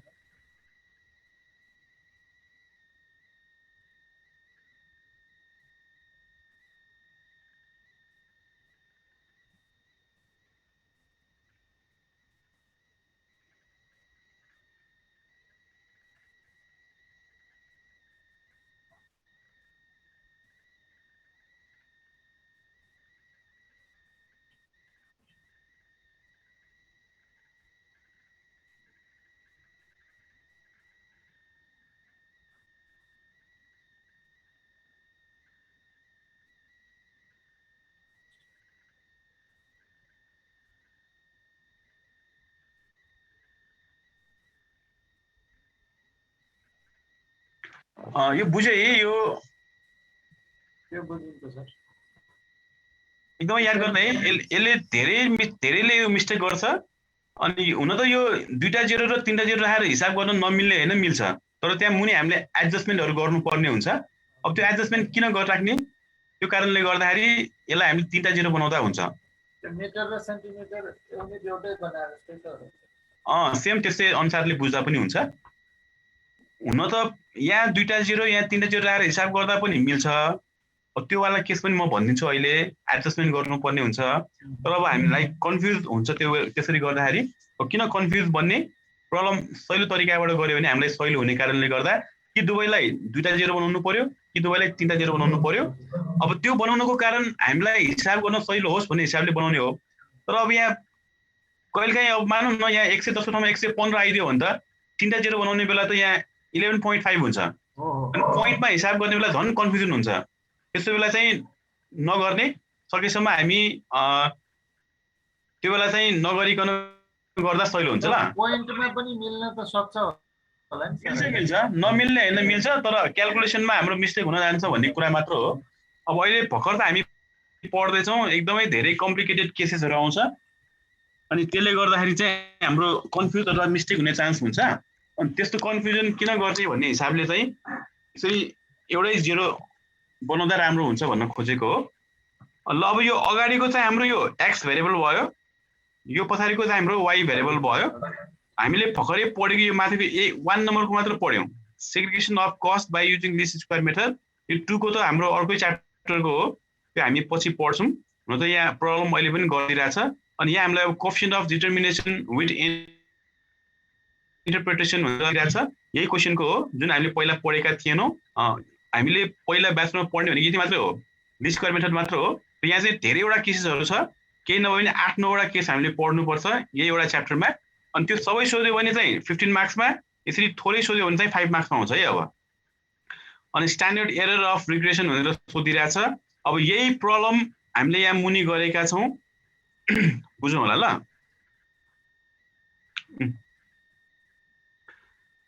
ल फर्स्टमा लेट रिग्रेसन मेथडबाट गर्दा यो इक्वेसन हामी पहिला सपोज गर्छौं let y is equal to a plus bx be the required least square regression equation अब एक्जाममा आइरहेको सबै प्रब्लम यसरी गर्ने है यही फर्मेटमा जसरी यहाँ मैले गर्दिरहेको छु सेम त्यही तरिकाबाट गर्ने अनि where y भनेको cost of goods sold a भनेको fix cost of goods sold भयो b भनेको VCPU x भनेको क्वान्टिटी अथवा प्रोडक्सन युनिट ल प्रोडक्सन युनिट्स इन क्वेशनमा उले दुईटा 0 मा दिएको थियो हामीले 3 वटा 0 मा गर्यौ है त्यसैले यो 110 को ठाउँमा 11 10 14 13 12 COGS इन 1000 मै छ यसलाई y ले नाम दियौ यो क्वेशनमा दिएको हामीले राख्यौ समेसन गर्दाखेरि यो समेसन x 60 समेसन y आउने भयो 1200 अब हामीलाई चाहिने भनेको x र y xy x square y square सकिन्छ है ल यो x र y मल्टिप्लाई गर्यौ यहाँ राख्यौ समेसन निकाल्ने x स्क्वायर गर्ने समेसन गर्ने y स्क्वायर गर्ने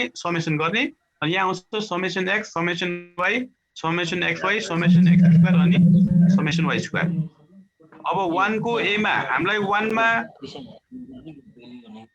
लिस्ट स्क्वायर मेथड युज गरेर सेग्रिगेसन गर भनिरहेछ त्यसैले 1 को a मा by using least square equation हामी निकाल्छौं VCPU जसलाई नोटेसनमा हामीले b ले डिनोट गर्छौं त्यही अहिलेको फर्मुला हो n summation xy minus summation x into summation y by n summation x square minus summation x whole square अनि भ्यालु पुट गर्यौ n भनेको 5 छ यहाँ समेसन xy भनेको यो 14510 छ त्यसैगरी समेसन x भनेको 60 समेसन y भनेको 1200 फेरि n भनेको 5 समेसन x स्क्वायर भनेको 730 समेसन x भनेको 60 को स्क्वायर क्याल्कुलेसन गर्दा माथि 550 मुनि 50 गर्दा हाम्रो आन्सर आउँछ @11 यो भयो VCPU बुझ्यो है हजुर हजुर त्यसपछि फिक्स कस्ट अघि हामीले डाइरेक्ट युज गर्न मिल्छ भन्यौ अब डाइरेक्ट हामीले युज गरेका छौं summation y minus b into summation x by n summation y भनेको 1200 यो आइरहेको भयो b भनेको भर्खर निकालेको 11 अनि समेसन x भनेको यो 60 डिवाइड बाइ n भनेको 5 गर्दा यहाँ आउँछ हाम्रो फिक्स कस्ट रुपीस 108 अब याद गर्नु ल यो फिक्स कस्ट भनेको जुन 108 आइरहेछ यो माथि हामीले कस्ट हेर्दाखेरि इन 1000 मा छ यो 1000 मा भएको कारणले गर्दाखेरि यो जुन कस्ट हाम्रो 108 आइरहेछ यो पनि इन 1000 मा हो यसको मतलब एक्चुअलमा यो 108 हैन 108,000 हो भने मतलब 1,08,000 तीनटा 0 थप्नु पर्यो तर VCPU आउँदैन है यो VCPU भनेको पर युनिट हो यो यसमा फेरि थप्ने हैन VCPU मा हामी थप्दैनौ फिक्स कस्टमा मात्र हामी थप्छौं VCPU भनेको यो पर युनिटको 11 रुपैयाँ हो फिक्स कस्ट चाहिँ यो टोटलमा हो त्यसैले हामीले इन 1000 थप्दाखेरि 108 नभइकन 1,08,000 हो तर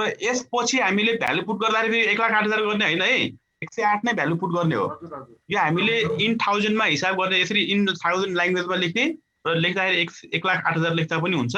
तर मुनि हामीले भ्यालु पुट गर्ने बेला फेरि यहाँ 1,08,000 हैन 108 मात्र हामी देखाउँछौँ। ल अब हामीलाई रिग्रेसन इक्वेसन निकाल्न भनेको कारणले गर्दा कस्ट अफ गुड्स सोल्डको equation y cap a + bx भयो। अब a को भ्यालु यहाँ आइरहेछ 108 प्लस b को भ्यालु यहाँ आइरहेछ हाम्रो 11। त्यसैले 108 + 11x गरेपछि हाम्रो आयो कस्ट अफ गुड्स सोल्डको इक्वेसन। ल भर्खरै हामीले पढेको यहाँसम्म मात्र हो। अब यो 2 नम्बरको चाहिँ हाम्रो अर्को च्याप्टरको हो, यो पछि हामी फेरि पढ्छौँ है। अब यहाँ चाहिँ मिक्स गरेर दिइरहेछ। ठिकै छ सर, हुन्छ। अब यहाँ सल्भ पनि गरिदिरहेको छु, यो फर्मुला याद गर्दा हुन्छ। Required sales in units to earn desired profit after tax DPAT। Tax तिरिसकेपछि 1,50,000 नाफा कमाउन चाहन्छौँ भने कति युनिट सेल्स गर्नु पर्ला भनेर सोधिरहेछ। यो निकाल्ने फर्मुला हुन्छ हाम्रो fix cost plus profit after tax 1 minus tax by CMPU भनेको SPPU माइनस VCPU। CMPU भनेको याद गर्नु ल, SPPU माइनस VCPU। SPPU 20 रुपैयाँ क्वेसनमै दिएको छ। SPPU हजुर selling price per unit minus variable cost per unit. यो क्वेसन सेलिङ प्राइस क्वेसनमै दिएको छ, भेरिएबल कस्ट चाहिँ हामीले निकाल्यौँ है। ल फिक्स कस्ट हामीले निकाल्यौँ 1,08,000 आइरहेछ। डिजायर प्रफिट यहाँ 1,50,000 क्वेसनमा दिइरहेछ। 1 माइनस ट्याक्स भनेको 1 माइनस 50%। अनि यो भनेको कन्ट्रिब्युसन मार्जिन पर युनिट हो। सेलिङ प्राइस पर युनिटमा भेरिएबल कस्ट पर युनिट घटायो भने कन्ट्रिब्युसन मार्जिन पर युनिट आउँछ। त्यसैले 20 भनेको SPPU यो क्वेसनमै गिभन छ।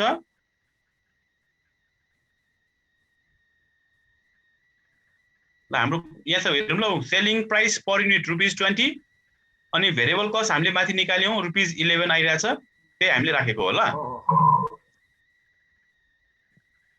ल यो 2 नम्बर चाहिँ अर्कै च्याप्टरको हो, पछि हामी पढ्छौँ। अब यो च्याप्टरको यो हामी अब पढ्छौँ कोएफिसिएन्ट अफ डिटर्मिनेसन R²। अब हामीले फर्स्ट सेमेस्टरमा स्ट्याटमा कोरिलेसन पनि पढेका थियौँ। त्यही कोरिलेसनलाई स्क्वायर गर्यो भने आउँछ कोएफिसिएन्ट अफ डिटर्मिनेसन। R भनेको कोरिलेसन, कोरिलेसनको स्क्वायरलाई हामी यहाँ भन्छौँ कोएफिसिएन्ट अफ डिटर्मिनेसन। त्यसले R² निकाल्ने फर्मुला हुन्छ n summation xy minus summation x summation y को होल स्क्वायर, यसको whole divide by n summation x² minus summation x को होल स्क्वायर फेरि into n summation y² minus summation y को whole square. पहिला correlation पढ्दाखेरि यो square हुँदैन अनि यहाँ रुट हुन्थ्यो। अब यहाँ स्क्वायर गरेपछि चाहिँ यो यहाँ माथि पनि स्क्वायर थपियो अनि मुनिको चाहिँ रुट हट्यो। अनि त्यही माथिबाट जुन टेबल बनाएर निकालेको भ्यालुहरू सबै हामीले यहाँ पुट गर्ने हो। n भनेको 5 summation xy summation x summation y value put गरेको होल स्क्वायर। अथवा यसो पनि हुन्छ, हामीले पहिला पढेको कोरिलेसन निकाल्ने अनि कोरिलेसन निकालिसकेपछि लास्टमा एन्सरलाई स्क्वायर गरेर निकाले पनि केही फरक पर्दैन। ल अब यसरी यो फर्मुलामा हामीले माथि टेबलबाट निकालेका सबै भ्यालुजहरू पुट गरेर क्याल्कुलेसन गर्दाखेरि हाम्रो कोएफिसिएन्ट अफ डिटर्मिनेसन आइरहेछ 0.9307 र कोएफिसिएन्ट अफ डिटर्मिनेसन भनेको हाम्रो 0 देखि 1 को भित्रमा एन्सर आउनुपर्छ अथवा पर्सेन्टेजमा देखाउने हो भने 93.07% हुन्छ। यो रुटवाला फर्मुला राख्न पाइन्छ त? पहिला रुटवाला राख्ने अनि लास्टमा स्क्वायर गर्ने। पहिला कोरिलेसन R मात्र निकाल्ने अनि एन्सर आइसकेपछि त्यसलाई स्क्वायर गरेपछि आइहाल्छ। नभए डाइरेक्टै यही युज गर्दा नि हुन्छ है। भनेपछि त्यो माइन्डमा पुरानै फर्मुला बसिराखेको छ भने त्यो युज गरेर पछि हजुर हजुर गर्न मिल्छ है। अब यहाँ त कोएफिसिएन्ट अफ डिटर्मिनेसन भनेको युज गरेको हो। अरू कुनै सालको क्वेसनमा कोरिलेसनै सोधिरहेको हुन्छ अनि कोरिलेसनमा त्यही युज गर्ने हो। कोरिलेसन मात्रै भन्यो भने पछि लास्टमा स्क्वायर गर्नु परेन। यो यहाँ स्क्वायर हुँदैन, यहाँ स्क्वायर नभएपछि यहाँ पनि स्क्वायर हुँदैन, यहाँ चाहिँ रुट हुन्छ है।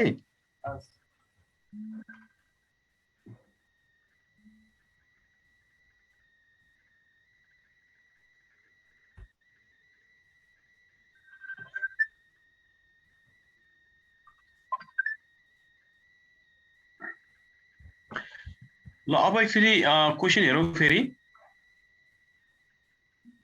हाम्रो क्वेसनमा यहाँ हेरौँ ल, कोएफिसिएन्ट अफ डिटर्मिनेसन त्यो हामीले हिसाब गरेर निकालेको भयो।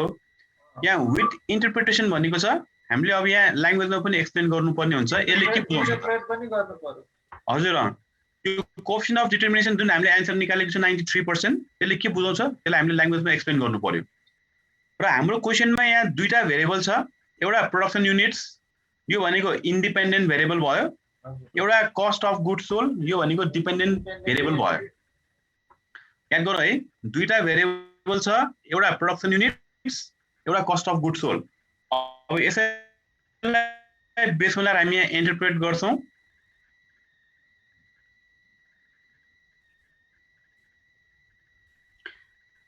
हाम्रो कोएफिसिएन्ट अफ डिटर्मिनेसन 0.9307 भनेको 93.07 हो पर्सेन्टेजमा अब बुझौं है क्वेशनमा दुईटा मात्र भेरिएबल युज भइरहेछ एउटा प्रोडक्सन युनिट एउटा कस्ट अफ गुड्स सोल्ड अब यसले के बुझाउँछ भन्दाखेरि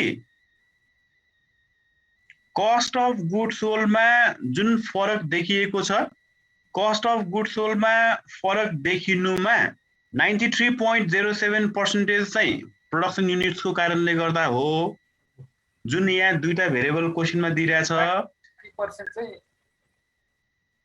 93 कस्ट अफ गुड्स सोल्डमा जुन भेरिएसन आइरहेछ त्यो प्रोडक्सन युनिटको कारणले गर्दा 93.07% ले हो यति प्रतिशतले प्रोडक्सन युनिट्समा चेन्ज आएको कारणले गर्दा कस्ट अफ गुड्स सोल्डमा चेन्ज भएको हो अनि टोटल त 100 हुन्छ अब 100 मा यो 93 घटाएपछि 7% चाहिँ हाम्रो बाँकी रहेको आउँछ त्यसलाई हामी एरर पार्ट भन्छौं अर्थात् त्यो एरर पार्ट भनेको यहाँ त हाम्रो जम्मा दुईटा मात्र भेरिएबल छ तर प्र्याक्टिकलमा त दुईटा मात्र हुँदैन यहाँ हाम्रो मेसिनको क्यापासिटी होला र मेटेरियलको क्वालिटी होला यस्तो धेरै किसिमको फ्याक्टरहरू भइरहेको हुन्छ जुन चाहिँ यहाँ दिएको छैन जसलाई हामी अनसिन भेरिएबल भन्छौं कस्ट अफ गुड्स सोल्डमा जुन भेरिएसन जुन उतार चढाव देखिएको छ त्यसमा 93% चाहिँ प्रोडक्सन युनिटको कारणले गर्दा हो अनि 7% चाहिँ यहाँ नदिएको अरु नै कुनै अनसिन भेरिएबल हो जुन हामीले यहाँ दिएको छैन भन्ने बुझाउँछ त्यसले अब यहाँ भन्नु पर्यो हाम्रो ल्याङ्ग्वेजमा it means 93.07% variation in cost of goods sold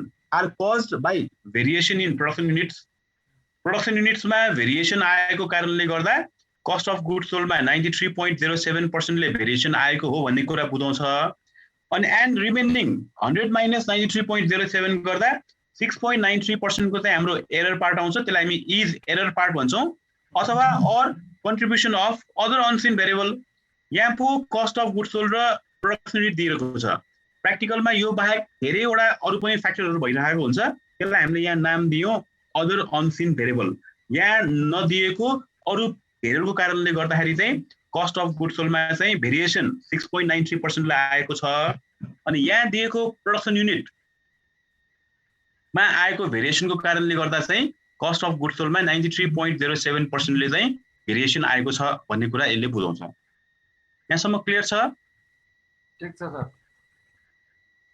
त्यसपछि अब हामीले सोधिरहेछ 4 नम्बरमा standard error of regression estimate जसलाई हामी नोटेसनमा एसई ले डेनोट गर्छौं र एसई निकाल्ने फर्मुला हुन्छ summation y square minus a summation y minus b summation x divide by n minus 2 को होल रुट अब यो हामीले यसरी याद गर्न सकिन्छ है हामीले फर्स्ट सेमेस्टरमा स्टार्ट पढ्दाखेरि त्यहाँ तीनटा इक्वेसन नर्मल इक्वेसन यसरी बनेको छ भन्ने कुरा हामीले बुझेका थियौं है यहाँ पनि त्यही हो हाम्रो ओरिजिनल इक्वेसन छ y = a + bx original equation y = a + bx मा यसलाई पनि लेफ्टमा ल्याउँ b लाई पनि bx लाई पनि लेफ्टमा ल्याउँ अनि त्यसलाई हामीले समेसन x ले मल्टिप्लाई गरौँ हाम्रो ओरिजिनल इक्वेसन भनेको y = a + bx हो लेफ्ट साइडको y लाई समेसन y ले मल्टिप्लाई गरेपछि समेसन y स्क्वायर हुन्छ अनि a लाई समेसन y ले मल्टिप्लाई गर्दा a समेसन y हुन्छ राइट साइडको लाई लेफ्टमा ल्याएपछि माइनस भएको हो यो र अर्को हाम्रो प्लस bx हो bx लाई पनि समेसन y ले मल्टिप्लाई गर्दा b समेसन xy हुन्छ त्यसलाई पनि लेफ्टमा ल्याएपछि माइनस भयो र n - 2 दुईटा भेरिएबल एउटा प्रोडक्सन युनिट एउटा कस्ट अफ गुड्स सोल्ड दुईटा भएकोले यो डिग्री अफ फ्रिडम हो n - 2 n भनेको 5 वटा छ दुईटा हाम्रो भेरिएबलको कारणले गर्दा -2 हामीले गरेको र यसरी हामी फर्मुला याद गर्न सक्छौं standard error of regression estimate मैले फेरि भने है एउटा फर्मुला कपी नै बनाउने त्यो कपीमा यो च्याप्टरमा हामीले यो फर्मुला पढ्यौं भनेर लेख्ने अब आज हामीले सुरु गर्यौं यस्तो त अब हरेक दिन पढ्दै गरे कि हरेक च्याप्टरमा तिम्रो 10-12 फर्मुलाहरू आइरहेको हुन्छ त्यो कपीमा लेख्यो भने पछि एक्जाममा धेरै हेल्प हुन्छ अब मैले भनेको तरिका अनुसार फलो गर्ने हो र घरमा बिहान दिनमा अब एक दुईवटा क्वेसन प्र्याक्टिस गर्यो भने हामी मजाले राम्रो मार्क्स ल्याउन सक्छौँ है। ल भ्यालु पुट गरौँ। हामीले माथि टेबलबाट निकालेका छौँ summation y square a summation y b summation xy को भ्यालु पुट गरेर सल्भ गर्दा यहाँ आन्सर आइरहेछ 5.4772। यो पनि हो इन 1000 मा। याद गर है। Standard error of regression estimate भनेको छ भने अर्को पनि आउँछ अहिले रिग्रेसन कोएफिसिएन्ट अर्को आउँछ। त्यो अब हामी आज भ्याउँदैन होला, हामी भोलि पढ्छौँ। Standard error of regression estimate भन्यो भने चाहिँ यो जुन आन्सर आइरहेछ यो इन 1000 मा हो, मतलब टोटलमा हो। यो 5.4772 इन 1000 मा हो। 1000 ले मल्टिप्लाई गरेपछि यो हुन्छ हाम्रो 5477.2। अब यसले के बुझाउँछ भन्दाखेरि हाम्रो त त्यहाँ माथि फिक्स कस्ट कति आएको थियो अघि, यो 1,08,000 आएको हो नि त हैन। 1,08,000 त हामीले त्यो प्रिडिक्सन गरेको हो। विगतको डेटालाई बेस बनाएर हाम्रो फिक्स कस्टमा यति खर्च भएको होला र अब आउने वर्षमा पनि यति नै हुनेछ भन्ने हामीले एस्टिमेट गरेको हो। त्यो एक्चुअलमै हैन। त्यसैले अब यो जुन यो 5,477 आइरहेछ यसले के बुझाउँछ त भन्दाखेरि हामीले एस्टिमेट गरेको कस्ट अफ गुड्स सोल्ड र एक्चुअल कस्ट अफ गुड्स सोल्डमा चाहिँ यतिसम्मले भेरिएसन हुन सक्छ। हामीले क्वेसनमा हिसाब गरेर estimated cost of goods sold निकाल्छौँ, तर पछि एक्चुअलमै काम गर्दै गएपछि त्यहाँ एउटा actual cost of goods sold देखिन्छ र हामीले अनुमान गरेको estimated cost of goods sold र एक्चुअलमा काम गरेपछि देखिएको एक्चुअल कस्ट अफ गुड्स सोल्डको बीचमा चाहिँ यतिसम्मले धेरै थोरै यतिसम्मले भेरिएसन आउन सक्छ भन्ने बुझाउँछ। त्यसैले it means estimated total cost of goods sold will be vary with actual total cost of goods sold by rupees 5,477.2। 80 रुपैयाँसम्मले चाहिँ घट्न बढ्न सक्छ भन्ने कुरा यसले बुझाउँछ। जसलाई हामी भन्ने हजुर standard error of regression estimate. याद गर है, एस्टिमेट र कोएफिसिएन्ट आउँछ अहिले पछि। अहिले एस्टिमेट भन्यो भने फिक्स कस्टमा आउन सक्ने भेरिएसनलाई बुझाउँछ यसले। कस्ट अफ गुड्स सोल्डमा आउन सक्ने भेरिएसनलाई बुझाउँछ यसले। अब यति आयो भने हाम्रो 5 मार्क्समा आउँछ है। यहाँसम्म आयो भने 5 मार्क्स हुन्छ। हजुर ल यति हो हाम्रो प्रब्लम। हामीले यो बोर्ड एक्जाममा आइरहेको 2016 मेकअपमा आएको क्वेसन हामीले यो गरेको हो। ल यतिसम्म गर्यो। लगभग हाम्रो अब ठुलो कतमा हो भने 2 पेज जति होला। यति आयो भने हाम्रो 5 मार्क्सको आउँछ। अब 15 मा आउने केस चाहिँ हामी भोलि यही प्रब्लमलाई कन्टिन्यू गर्छौँ। अब आज चाहिँ भ्याउँदैन होला है। अनि प्रब्लमहरू अब आज यति नै गरौँ। अब यहाँ यस्तो छ ल, हाम्रो बोर्ड एक्जाममा चाहिँ यति नै क्वेसन सोधेको हो, तर यो च्याप्टरमा चाहिँ हाम्रो अरू पनि केसेसहरू छ। त्यसलाई यही क्वेसनमा कन्टिन्यू गरेर ऊ नम्बर 5, नम्बर 6, नम्बर 7, नम्बर 7 ल 7 सम्म छ। 7 सम्म यहाँसम्म आयो भने चाहिँ 15 मार्क्समा आउँछ र यो आइ पनि रहेछ है। र हामीले ओलिन गोलमा मोडल क्वेसनमा हेर्यो भने यही छ 15 मार्क्समा। यहाँसम्मको सोधिरहेछ। अब यतिको पार्ट चाहिँ अब आज पढ्न भ्याइँदैन। अब हामी भोलि गर्छौँ होला है। अब भोलि हामी इभिनिङमा गर्छौँ। अब बिहान जहाँसम्म लाग्छ फ्री हुन्छ होला। अब बिहान फ्री टाइममा यसो मिलाएर यसैलाई पनि गर्नु पर्यो। यहाँ अब अरू प्रब्लम पनि हुन्छ, त्यो पनि गर्नु पर्यो है। अर्को एउटा टाइमको पनि हामीले एनालाइसिस गर्नु पर्यो। अब यहाँ सुन्नु ल, अहिले नै टाइमको एनालाइसिस गर्यो भने अहिलेदेखि हामीलाई प्र्याक्टिस हुन्छ।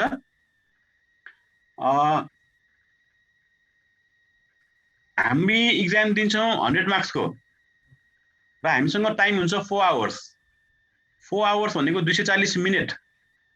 अब 100 मार्क्सको लागि 240 मिनट हुन्छ भने 1 मार्क्सको लागि 2.4 मिनट हुन्छ।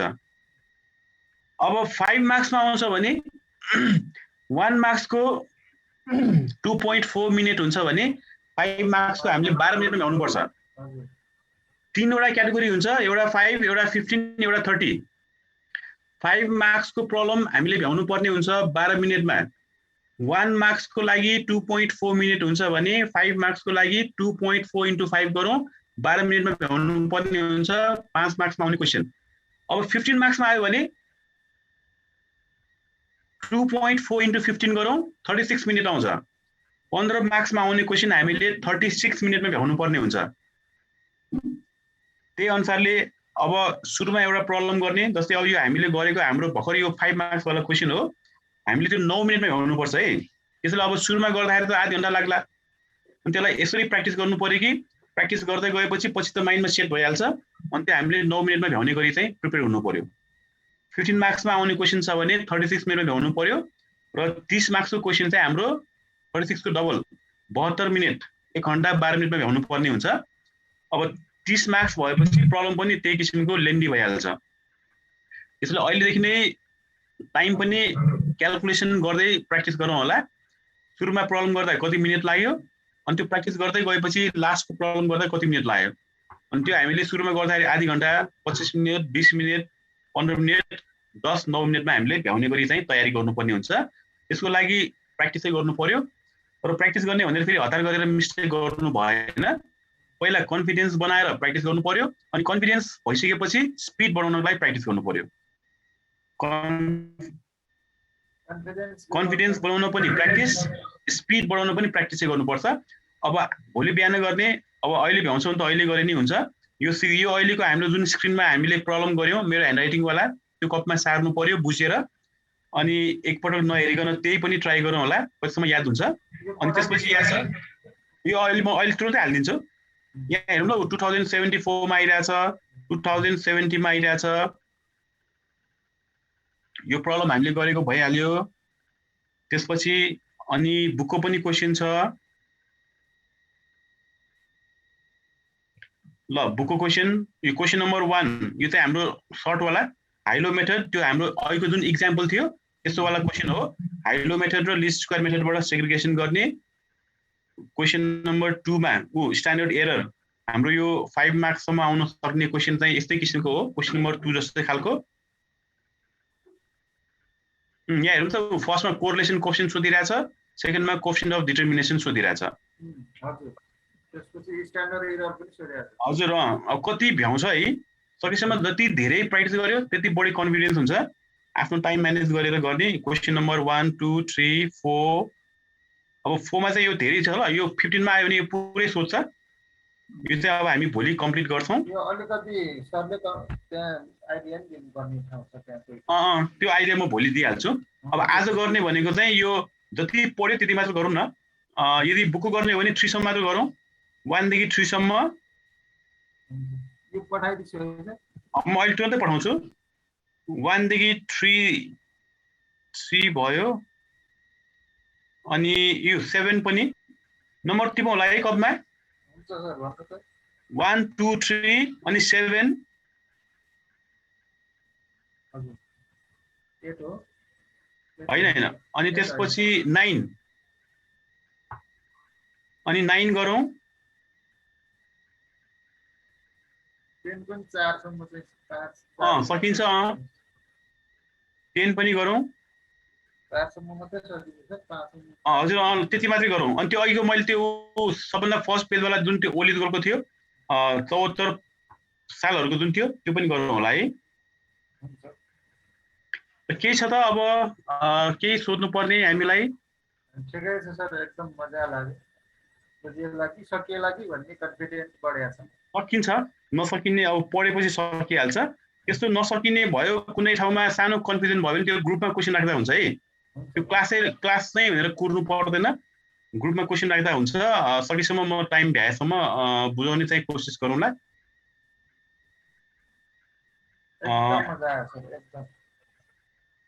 अब आज हामी कति 12 जना भयौँ अघि त 17 जना थियौँ ए पुगेको थियो 17 जना पुगेको थियो ठिकै छ अब सकेसम्म क्लास चाहिँ मिस नगरौँ होला है एउटा क्लास छुट्यो भने पुरै च्याप्टरै बुझ्दैन फेरि अब यो त हामीले सजिलो च्याप्टर पढेको भयो अब बुधबारको इभिनिङ ब्याक सधैँ जसो हुन्छ क्या होइन सर अब हुन्छ हामी केदार सरसँग कुरा गरेर हामी टाइम मिलाउँला है अब दुईटा सब्जेक्ट छ फेरि मेरो डिपार्टमेन्टमा हजुर हजुर यो एकाउन्ट भयो अब फेरि अपरेसन पनि छ त्यो दुईटै गर्दाखेरि ठिकै पनि अब होइन त केदार सर अब हामी बुधबार एक दिन भ्याउँदैन भनेपछि अब 6 दिन टाइम होला 6 दिनमा अब कसरी मिलाउला 3 दिन गरेर हुन्छ कि कसरी हुन्छ त्यसरी गरौँला नि त हुन्छ जसरी अनुकूल मिल्छ कुन चाहिँ गाह्रो छ अब सरलाई नै थाहा नभए यसो गरौँला टाइम लाग्ने र अलि अप्ठ्यारो चाहिँ हजुर सर यसो गर्दा नि हुन्छ केदार सर यसो गर्दा नि हुन्छ अब एउटा च्याप्टर अकाउन्टको पढ्यो अनि त्यो सकेपछि अर्को च्याप्टर अपरेसनको पढ्यो हुन्छ त्यसरी सर, गर्दा पनि हुन्छ हुन्छ सर हुन्छ त्यसो गर्दा अनि कन्फ्युज पनि हुँदैन मिक्स मिक्स पनि हुँदैन है हुन्छ हुन्छ सर राम्रो हजुर। हुन्छ राम्रै अब ठिकै छ भोलि चाहिँ यो अकाउन्टकै यही छ भन्ने त्यो अलमल पनि हुँदैन एउटा सके हजुर भोलि चाहिँ हामी यही च्याप्टरलाई कम्प्लिट गर्छौँ होला होइन हुन्छ सर अब फेरि अब त्यो बिचमा सक्यो भने चाहिँ हामी त्यो नयाँ गर्दैनौँ अब नयाँ क्लास चाहिँ हामी नयाँ सब्जेक्टको नयाँ च्याप्टर पढ्दाखेरि चाहिँ अब नयाँ क्लासबाटै हामी सुरु गर्छौँ सक्यो भने यसो गफगाफ गरौँला